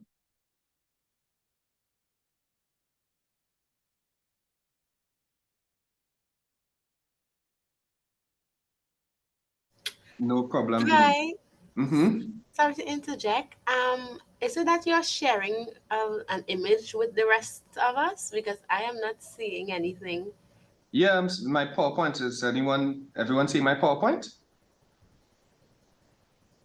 Okay, I'm not seeing. The only thing I'm seeing is the first thing that you shared. Well, the most recent thing I'm seeing is that settle review process. No, I went further along. That was very early. Do you want to perhaps? I think everyone is saying they're seeing it. Yes, they're seeing. Okay. So everyone is seeing Bloom's taxonomy, right? Okay, I probably need to leave and come again. Yeah, I was just gonna suggest try leaving the room and coming back in, and it should update. Maybe the screen was frozen on your side. All right. Okay, let me try. All right, no problem. All right, so let's see what we have here. Marsha said at the end of the session, students should be able to design questionnaires for small surveys of 3. Excellent, excellent, very good. Notice how this is measurable, Marsha, because it's one verb, it's observable, it's an observable form of behavior. And let's see what level this is. This is probably in the vein of applying because they'll be able to, they're designing something. So they might create as well. So I would say more so create, yeah. So this is at the higher level, right? Let's see, Deborah said, right, literary criticism would be, right? Completion students are able to apply a range of critical frameworks to the analysis of literature, right? Good. So they're able to apply. So this is smack in the middle of application. All right. So very good. Let's see what else we have here. Or only those two. Anybody else has any others that they want to? Now is the time to do it. So at least I can give you feedback on them. Fabiola, Avalon.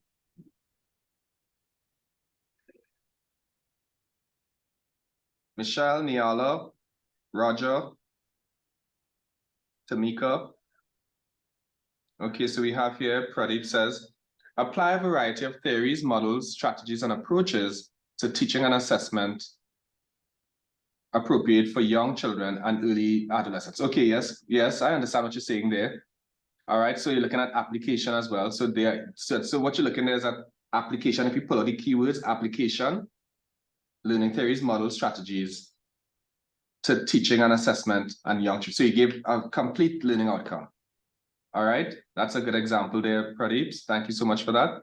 Roger said, to encourage computational thinking, observation, imagination, abstraction, patterning, to build the following attitudes,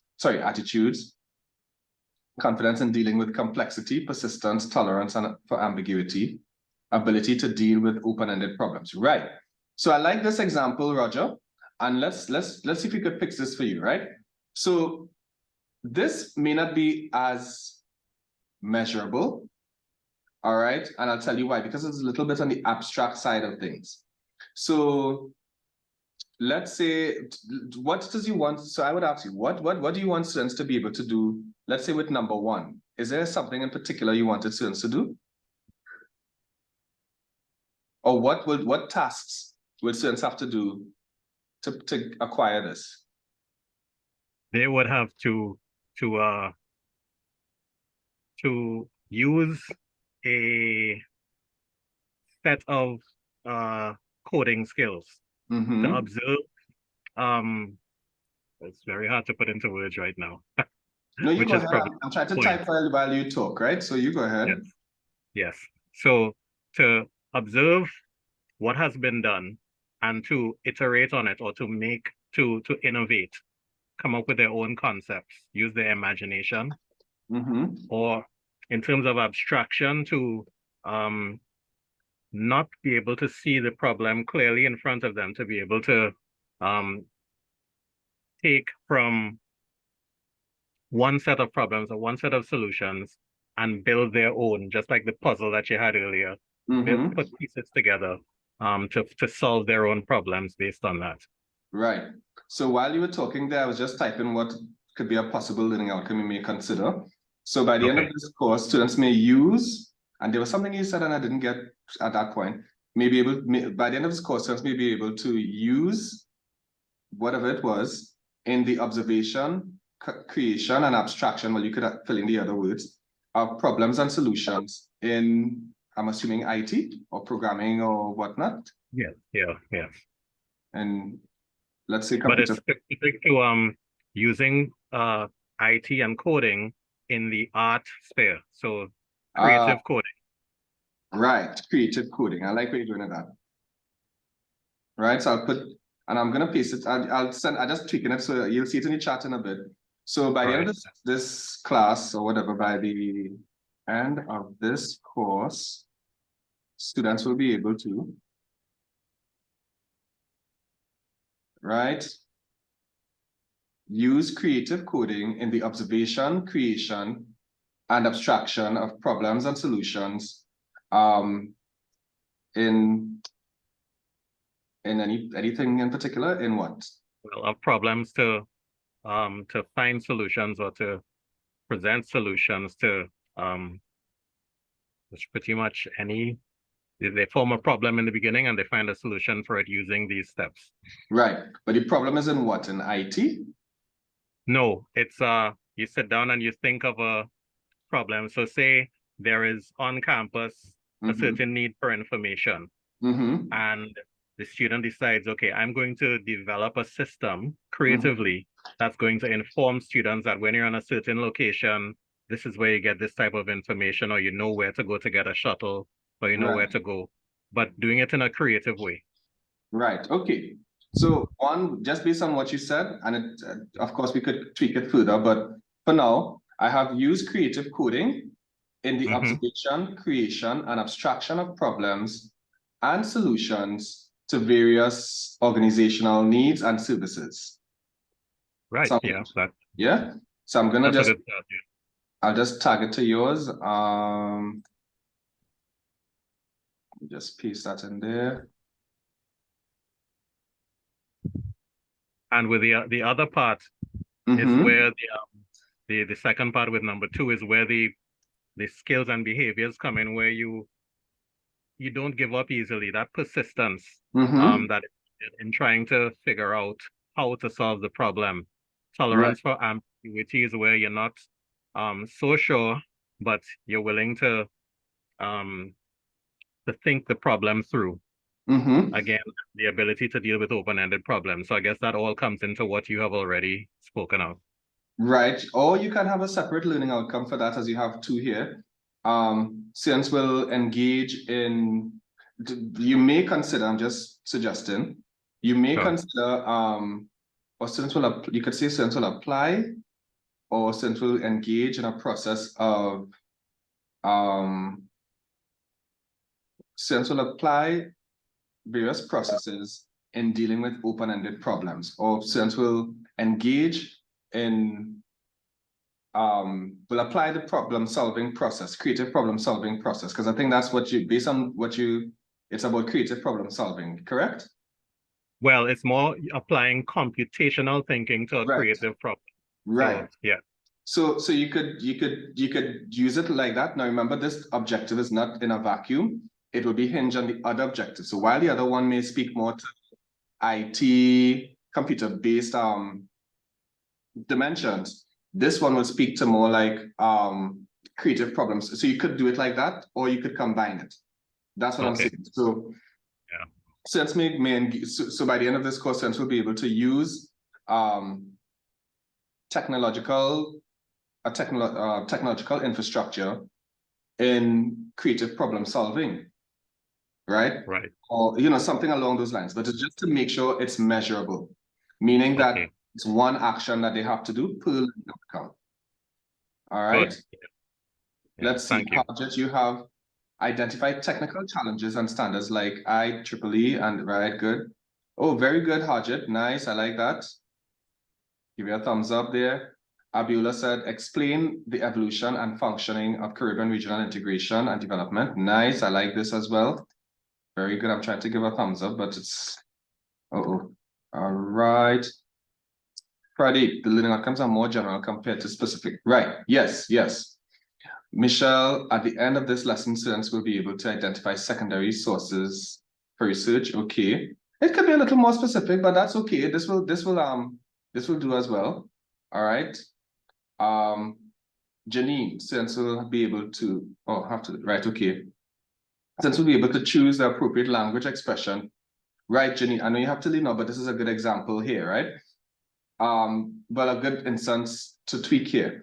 So you see how you have to choose, if you scroll up to Janine's contribution, she has to choose the appropriate language, but then she also has to create short dialogues. So you have two actions there, which kind of cancel out the learning outcome. So you want to avoid those verb forms, having two of them. So by the end of this course, students will be able to choose appropriate language expression in the creation of short dialogues in Chinese, you know, and you could, the rest of it could stay. So when she has to create and to choose, it negates the learning outcome. All right, Jenny, I don't know if you're still here, but that was just the feedback on it, right? Hopefully that helped. So that's basically adjustment. Great, nice. No problem at all. I see we have another one, Kiara. Design a comprehensive speech and language intervention plan for clients with very good. I like this. Yes, yes, Kiara, definitely. I could definitely see that.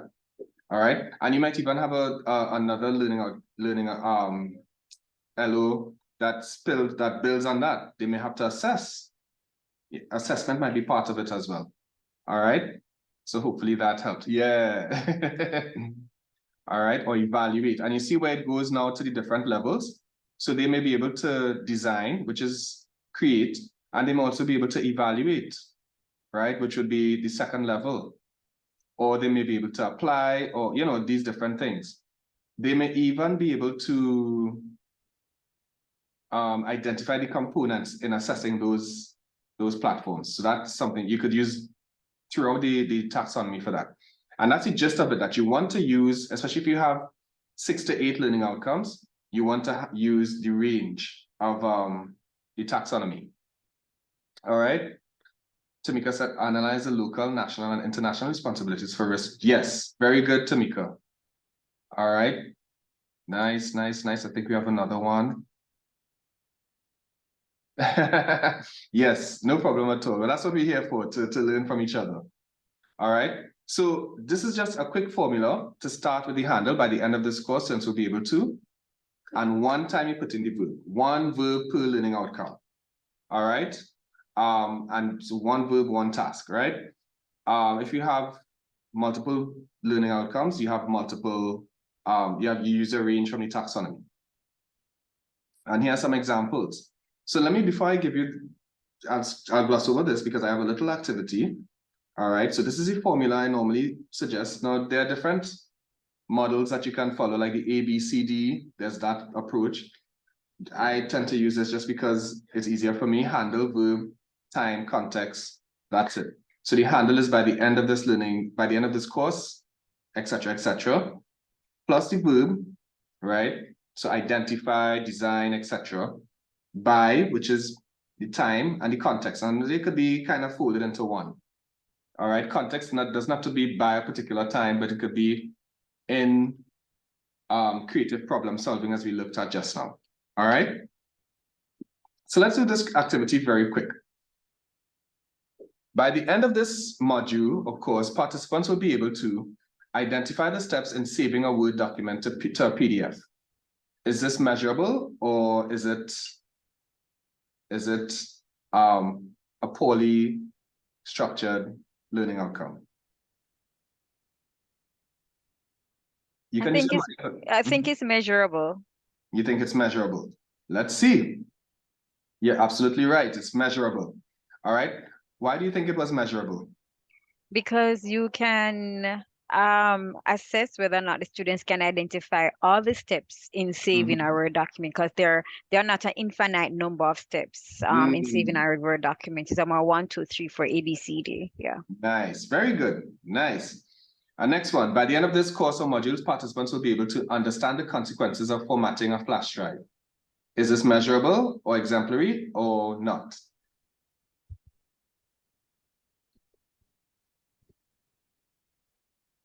I don't think this is so measurable, because there's no way that we can fully say that they can understand the consequences of formatting.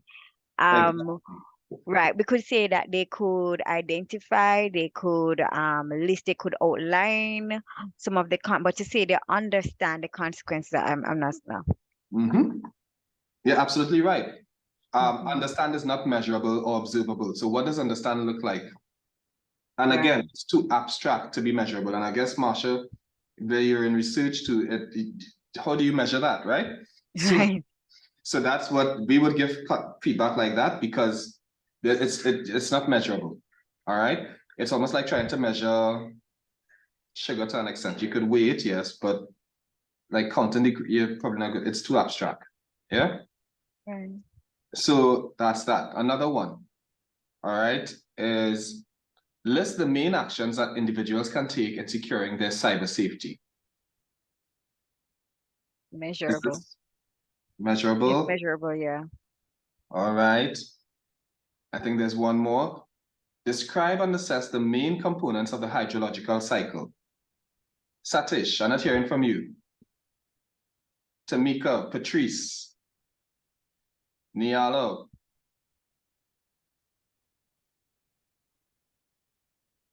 Anybody? Measurable. It's measurable. But why you have more than one verb there, and that sometimes makes it muddy.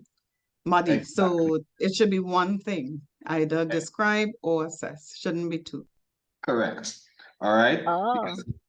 Because if it's describe and assess, then I might be able to describe but not assess. Does that mean I as a student that I accomplished a learning outcome?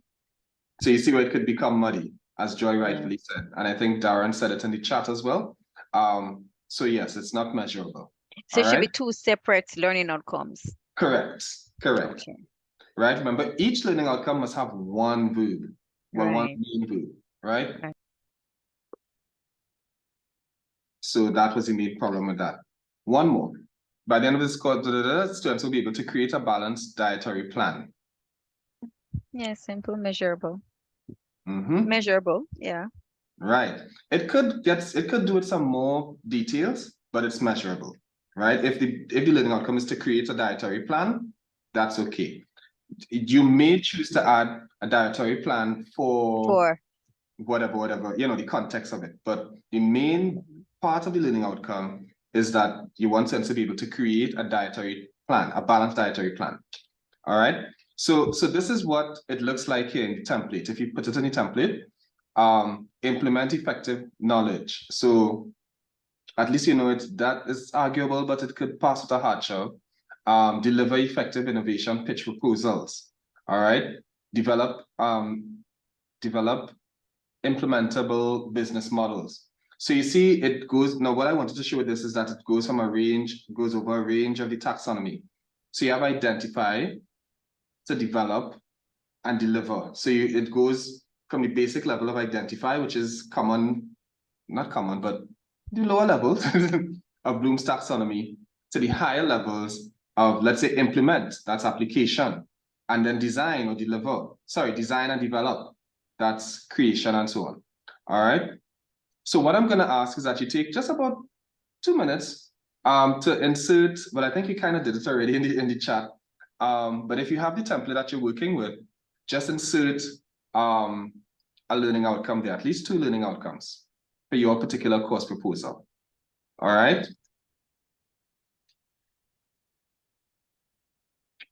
And you don't have to share it with, well, I guess you could share it, one or two of you could share it, but we definitely want to make sure you get that part done. All right, so just insert 2 learning outcomes, and I'll give you just a minute to do that.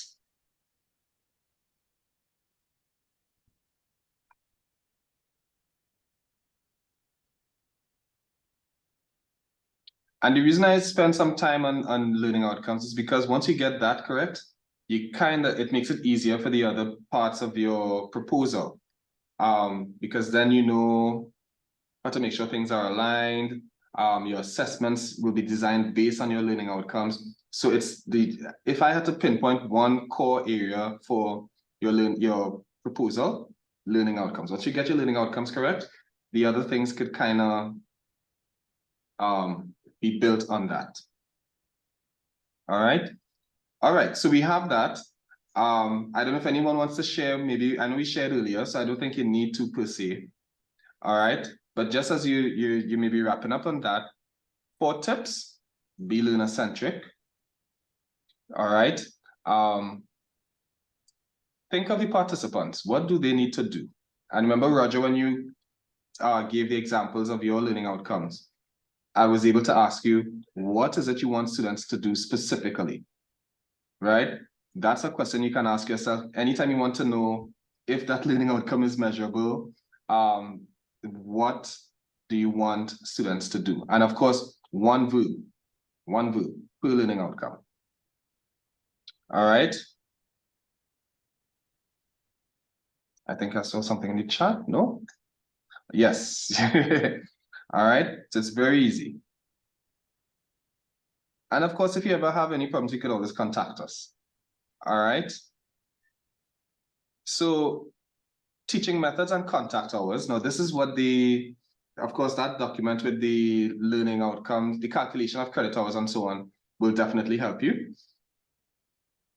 All right, with regard to that. So I don't know if you have any questions on that, but I was explaining this earlier, technically speaking. Your course may be made up of lectures, tutorials, labs, or other things like field work. All right. Right, Kiara, sorry, you just placed, right, identify traits of autism that require speech and, right, nice. Perform a clinical evaluation of swallow on a client with, okay, good, nice. Yes, this is good. Whether you say conduct or perform, it's the same thing. So it could work. Yes, I like perform actually. All right. Marsha said students should be able to identify the most appropriate data analysis technique for small. Yes, very good. All right, nice, very good. So you guys are getting and becoming masters of learning outcomes. You're good to go. And these things you could apply to your specific classes too, not just a course proposal. So I'm happy to see that. Marsha, go right ahead. Oh, what am I supposed to do, sir? I missed that. No, I was just giving some feedback on your oh yes, on everybody's learning outcomes and what the improvement I'm seeing so far. Okay, thank you. Yes, you're most welcome. All right, so this content you will see this in the link that I shared with you on calculation of credit hours and so on. Darren, I see you have your hand up. Yeah, Justin, I realized that now okay, so just let me ask this question one time. I'm seeing that we're tying the learning outcomes, the assessments, and sort of tying that back to the ideal graduate, right? So that's essentially what we're doing in terms of, right? When we go with the verbs like identify and so on, are we to assume, if students have to identify something or so, does it just in terms of the level of understanding that we want the students to get at, rather than to simply identify, but to be a little bit more critical and so on? Right. What would you suggest in those instances for a higher level order of thinking? Right.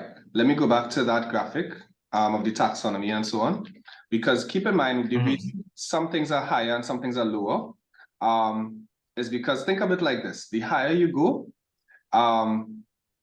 the lower levels are included in that. So for example, if I have to design something, which is the highest level we see here, creating, right?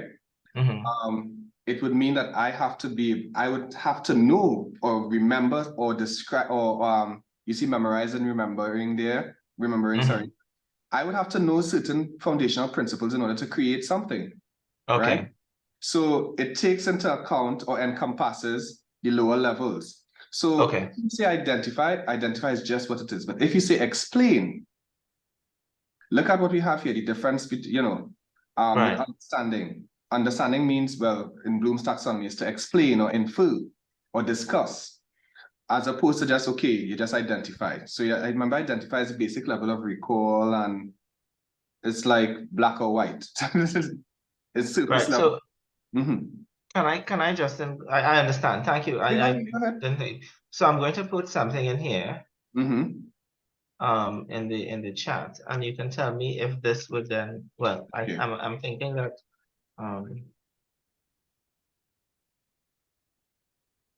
hold on 1 second.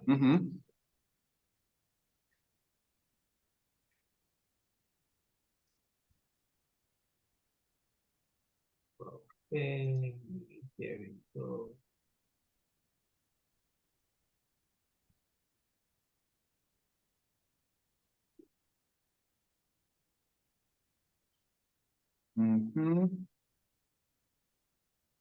All right.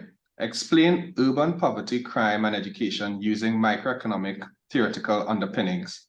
I see a comma there. That's the entirety of it, right? Yeah, that's the entirety of it. Sorry about that. Yeah, no problem. So explain urban poverty, crime, and education using microeconomic underpinnings. Right. So, oh, I'm just seeing Michelle's thing after. So I'll get to that in just a bit, Michelle.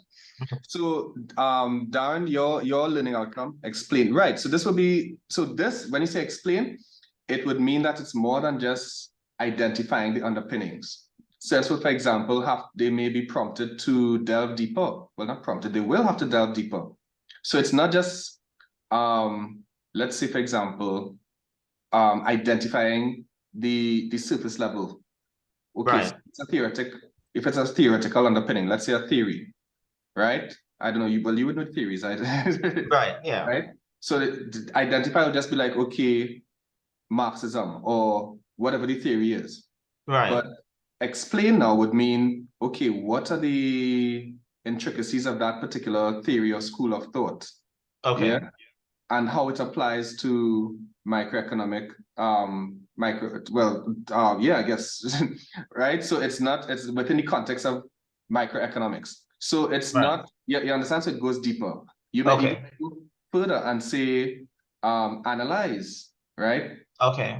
Poverty, crime, and education using microeconomic, et cetera, et cetera. So it goes further. So analyze might go to a step of, let's say, if it were applied in a particular case study, then you analyze its application. If it was successful, if it was, that kind of thing. Does that clarify? Okay. Thanks. Yeah? Yes, Justin. No, thank you so much. No problem at all. Michelle, yes, there have been how to say it, with regard to Bloom's taxonomy, persons who may disagree with it. And that's why you have so many different iterations of it. Initially, I don't think it even had creating as one level, if I remember correctly. But yes, there are I don't say alternatives, but Bloom's is actually the most frequently used out of all of them. All right, well, the iterations of it, let me say it like that. So after persons disagreed with it or pinpointed certain things or shortcomings of it, it was modified. So you have different iterations. And more recently, the basic premise is that it has these 6 components from which to choose. Yeah. You even have, I think, Bloom's taxonomy for online learning and so on. So you have different iterations. Yeah. Kiara said in my example of autism speech, do not without additional credentials. So the most I can expect my students to do is just identify the tree. Right. So now remember, this is within the context of your course. So let's say if it is you may have taught them a certain amount during the course, and this learning outcome is something you might address later on, midway or at the end of the course, when they've been exposed to different things. You could use, you don't have to stick to identify, it's just within the context of the course. All right. All right, so let's go further down. I know I went back a bit to kind of explain. I think I was on this, right? And right after this, we have assessments. All right. Now, before we get to assessments, this is an example of how we calculate the contact hours and the credit hours and so on. So this is just a quick example. Now, notice that we have lecture, tutorial, supervisor, unsupervised work, that sort of thing. It doesn't have to be exactly like this. Keep in mind that it just uses the lecture, tutorial, labs, or other. You could have more lecture time and less labs.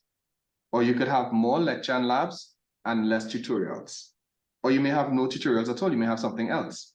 So that's what I was saying. It's like I think that's when I was using the pilau or the rice and peas analogy. So hopefully that helped. Darren, I see you have your hand raised. Is that the same hand from before or a new one?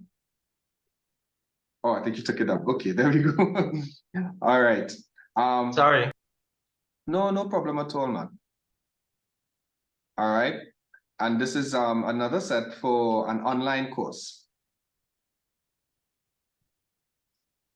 So we have online and blended. And you see it's different, right? We see, for example, with the online, you have 12 hours of synchronous lectures. Well, 12 weeks, sorry, 36 hours. Whereas the blended, you have 4 weeks, 8 hours. So I was just showing you this to show that, to explain that it's not one size fits all, not one formula for the whole thing. For everybody, it could vary. You might want a little more salt in your food. You might want a little less salt. You might want a little more online lectures, synchronous lectures. You might want a little less. But notice here in the blended one, on the lower here, you have face-to-face lectures and online lectures. So it equates to what we have here, the number of contact notional hours. All right. So moving right along to assessments very quickly.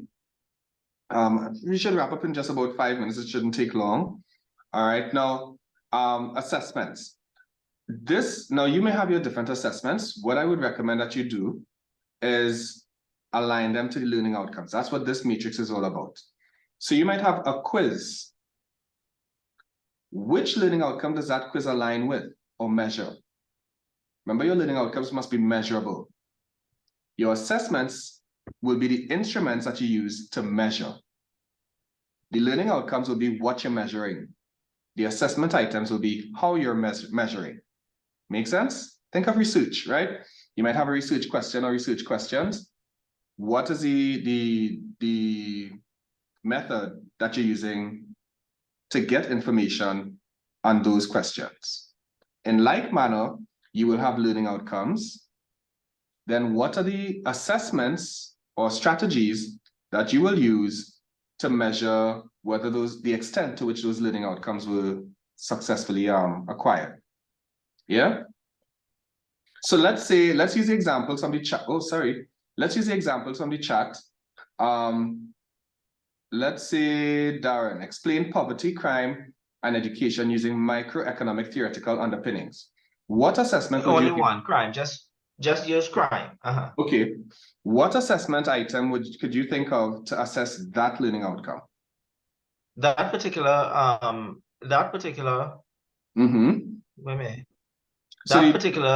issue is using utility is in difference curve analysis. Okay, so that's the microeconomic underpinning for analyzing crime and to explaining what happens in terms of an urban setting. So it's microeconomic theory.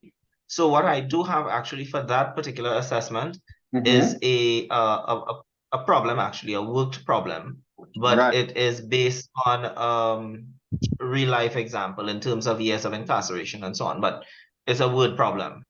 Nice. So you might have, like, I'm assuming, well, it sounds like it's a problem-based kind of assessment. And Yes. probably, right, and probably, so it could be I don't want to call it a project, but you would know what it is, right? But you have an Yes. assessment that aligns with that. So that's perfectly fine. It could be an essay, it could, it could be whatever, it may be a presentation even, but you have something aligned to that. Let's look at another one. Yes. Marsha, since we'll be able to identify the most appropriate data analysis technique for small-scale cross-sectional analyses. What would be an assessment item that you would use for that, Marsha? I would give the students a problem of a data set, and they would have to identify a data analytics tool and explain why that tool is the most appropriate. Excellent. So what I would suggest, if that is the case, then you might probably be able to, just now. Problem-based assessment, or a problem, how would you call that? Problem-based assessment. Right, yes, yes. All right. You could even, I'm just saying, based on the learning outcome you have in the chat, that's what I was looking at, because where they have to explain why or rational, justify it, you may choose to switch identify with justify, right? Oh. So it could be, so they might have to justify it as opposed to just identify. All right. So you see why, just to make sure that they are aligned, that they talk to each other. Okay. Right? You don't have to, but it's explaining the rationale, justifying the use of it, that would probably be something you might want to consider to include, to switch identify with justify or explain. Right? Or assess. You could even go a step higher and say assess or evaluate. Okay. Right? Because they in explaining it, they're evaluating it as well. So okay, I see what you're saying. All right. Yeah. So you see what this is a good example of where you go higher in the learning in the taxonomy, but it incorporates the lower ones in it. Right? Let's go for one more. Let me see.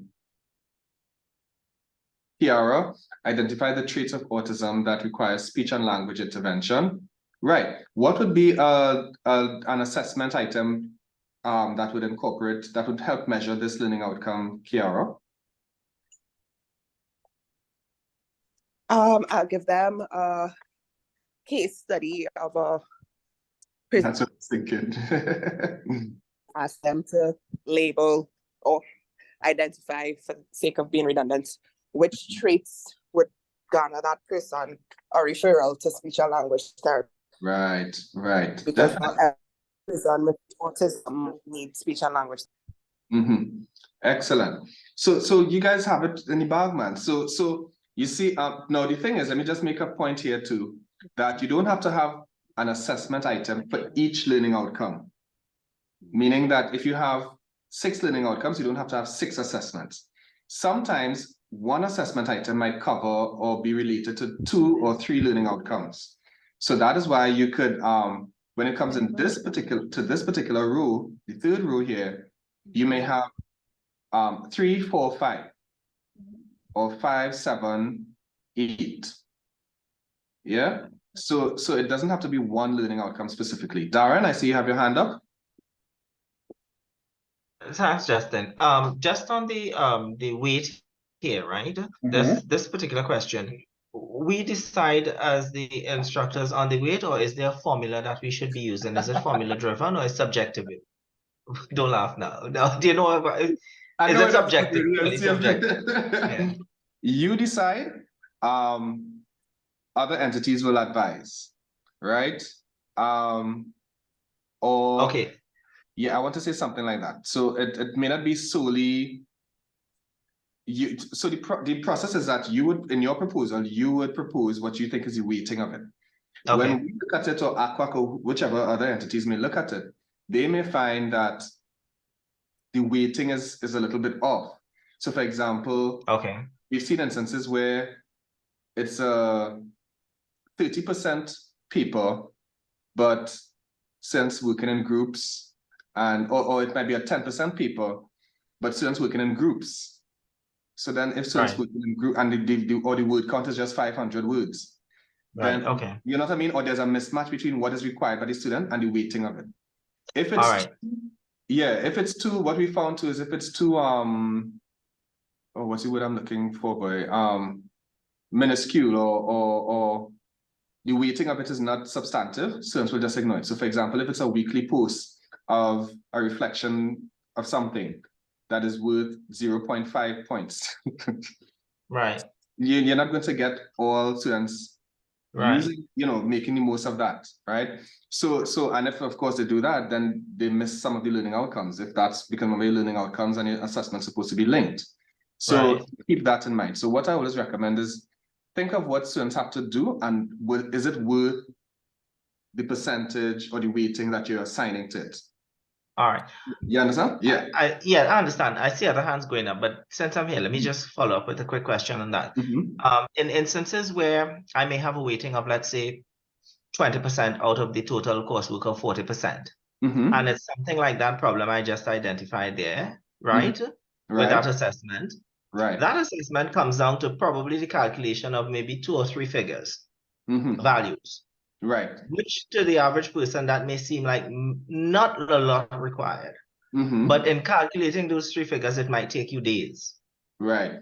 As you're given that is the student's first blush at a concept like that, and applying a concept like that may take them days. Right. Or well, AI or whatnot, it might take them minutes. But anyway, besides the point, so you get what I'm saying? Or if it's a math-based problem, but it's with the assessment. So how is it that someone who is not necessarily in the area would be able to say, I can agree or disagree with this weighting of the assessment? That's the one question. Right. And the other follow-up question, and I'll stop there, is that is there a policy that says that we cannot have 100, get where I'm going with this? Is there a written document that says 100% coursework is acceptable, or is it oral tradition that we have to have a 26 days, sorry? Okay, so it is a policy that says we could do 100% coursework, nothing barring it. You have several courses that allow for 100% coursework. I just wanted to make sure we have that one. Okay, you don't have to have a final exam, but if you have a final exam, it should not be weighted less than 40%. I'm fine with that. I'm fine with that. And of course that's for obvious reasons. Sorry, less than 50%, and that's for obvious reasons, because if I realize I passed the course at 50 with coursework alone, then why am I doing the coursework assessment? Now there is a policy too that students have to pass both the final exam and the coursework total. Okay. Right, so keep that in mind as well. So thanks, Justin. But going back to the other question, right. So thanks for that clarification. No problem at all. The other, I'm trying to remember the other question. The one with the little, it may appear to the average person as little required, but it's a lot. Right. In a case like that, if let's say the proposal goes to CTL or ACWAC or whatnot, and they flag it as, well, why is this worth so much when it's just this? Usually with ACWAC, it comprises a couple different things. Well, first of all, different persons from different fields who may shed some light on what the assignment seems to require versus the weighting.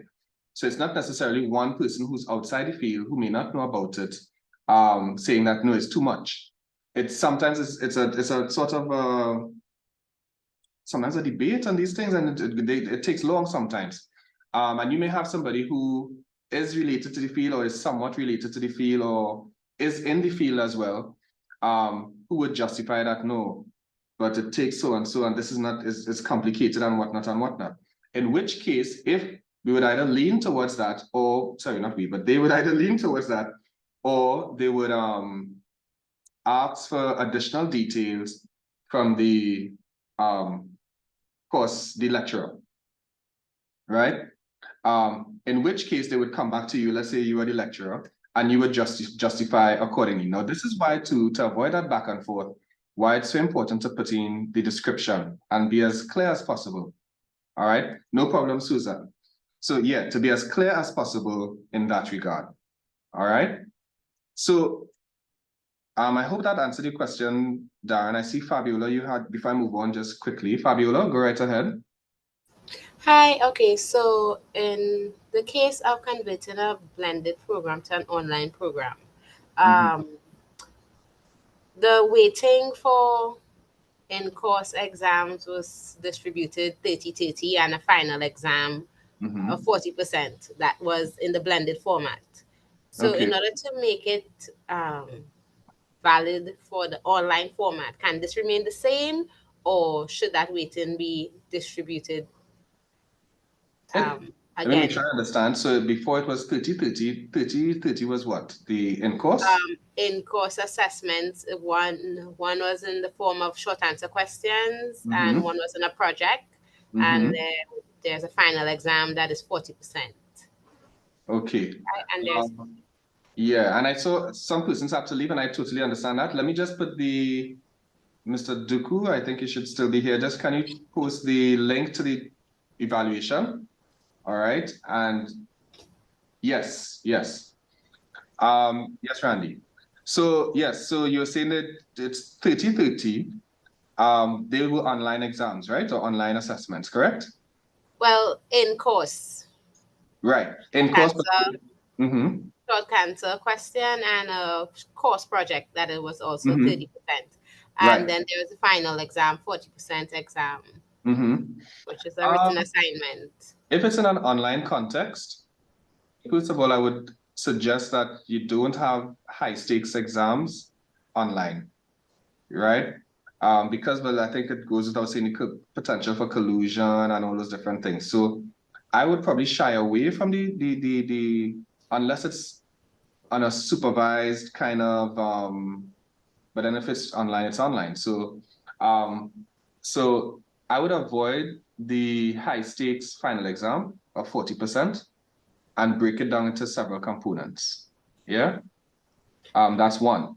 Because remember, it's online, so I could be on my phone and working with another student here and another student there, you know, and be all working on this. So you have that potential for collusion, which you want to avoid.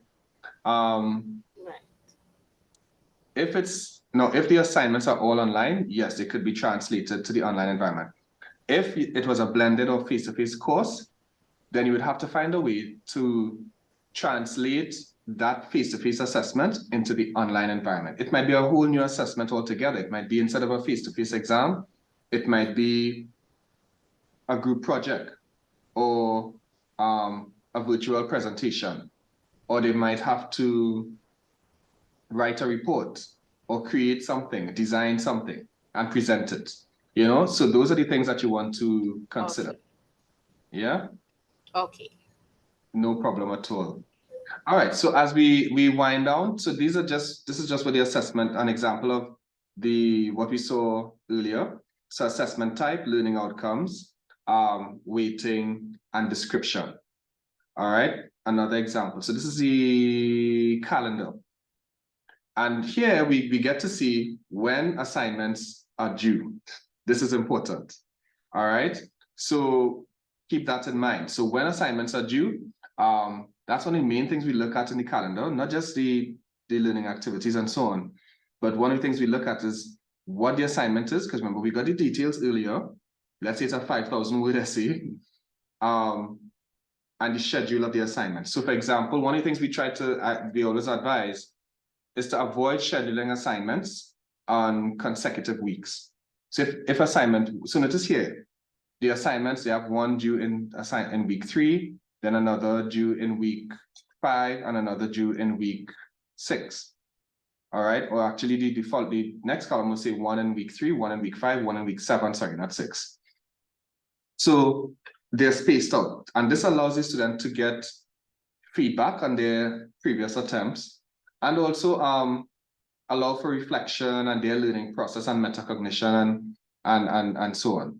All right, so keep that in mind. That's the main thing with the course calendar.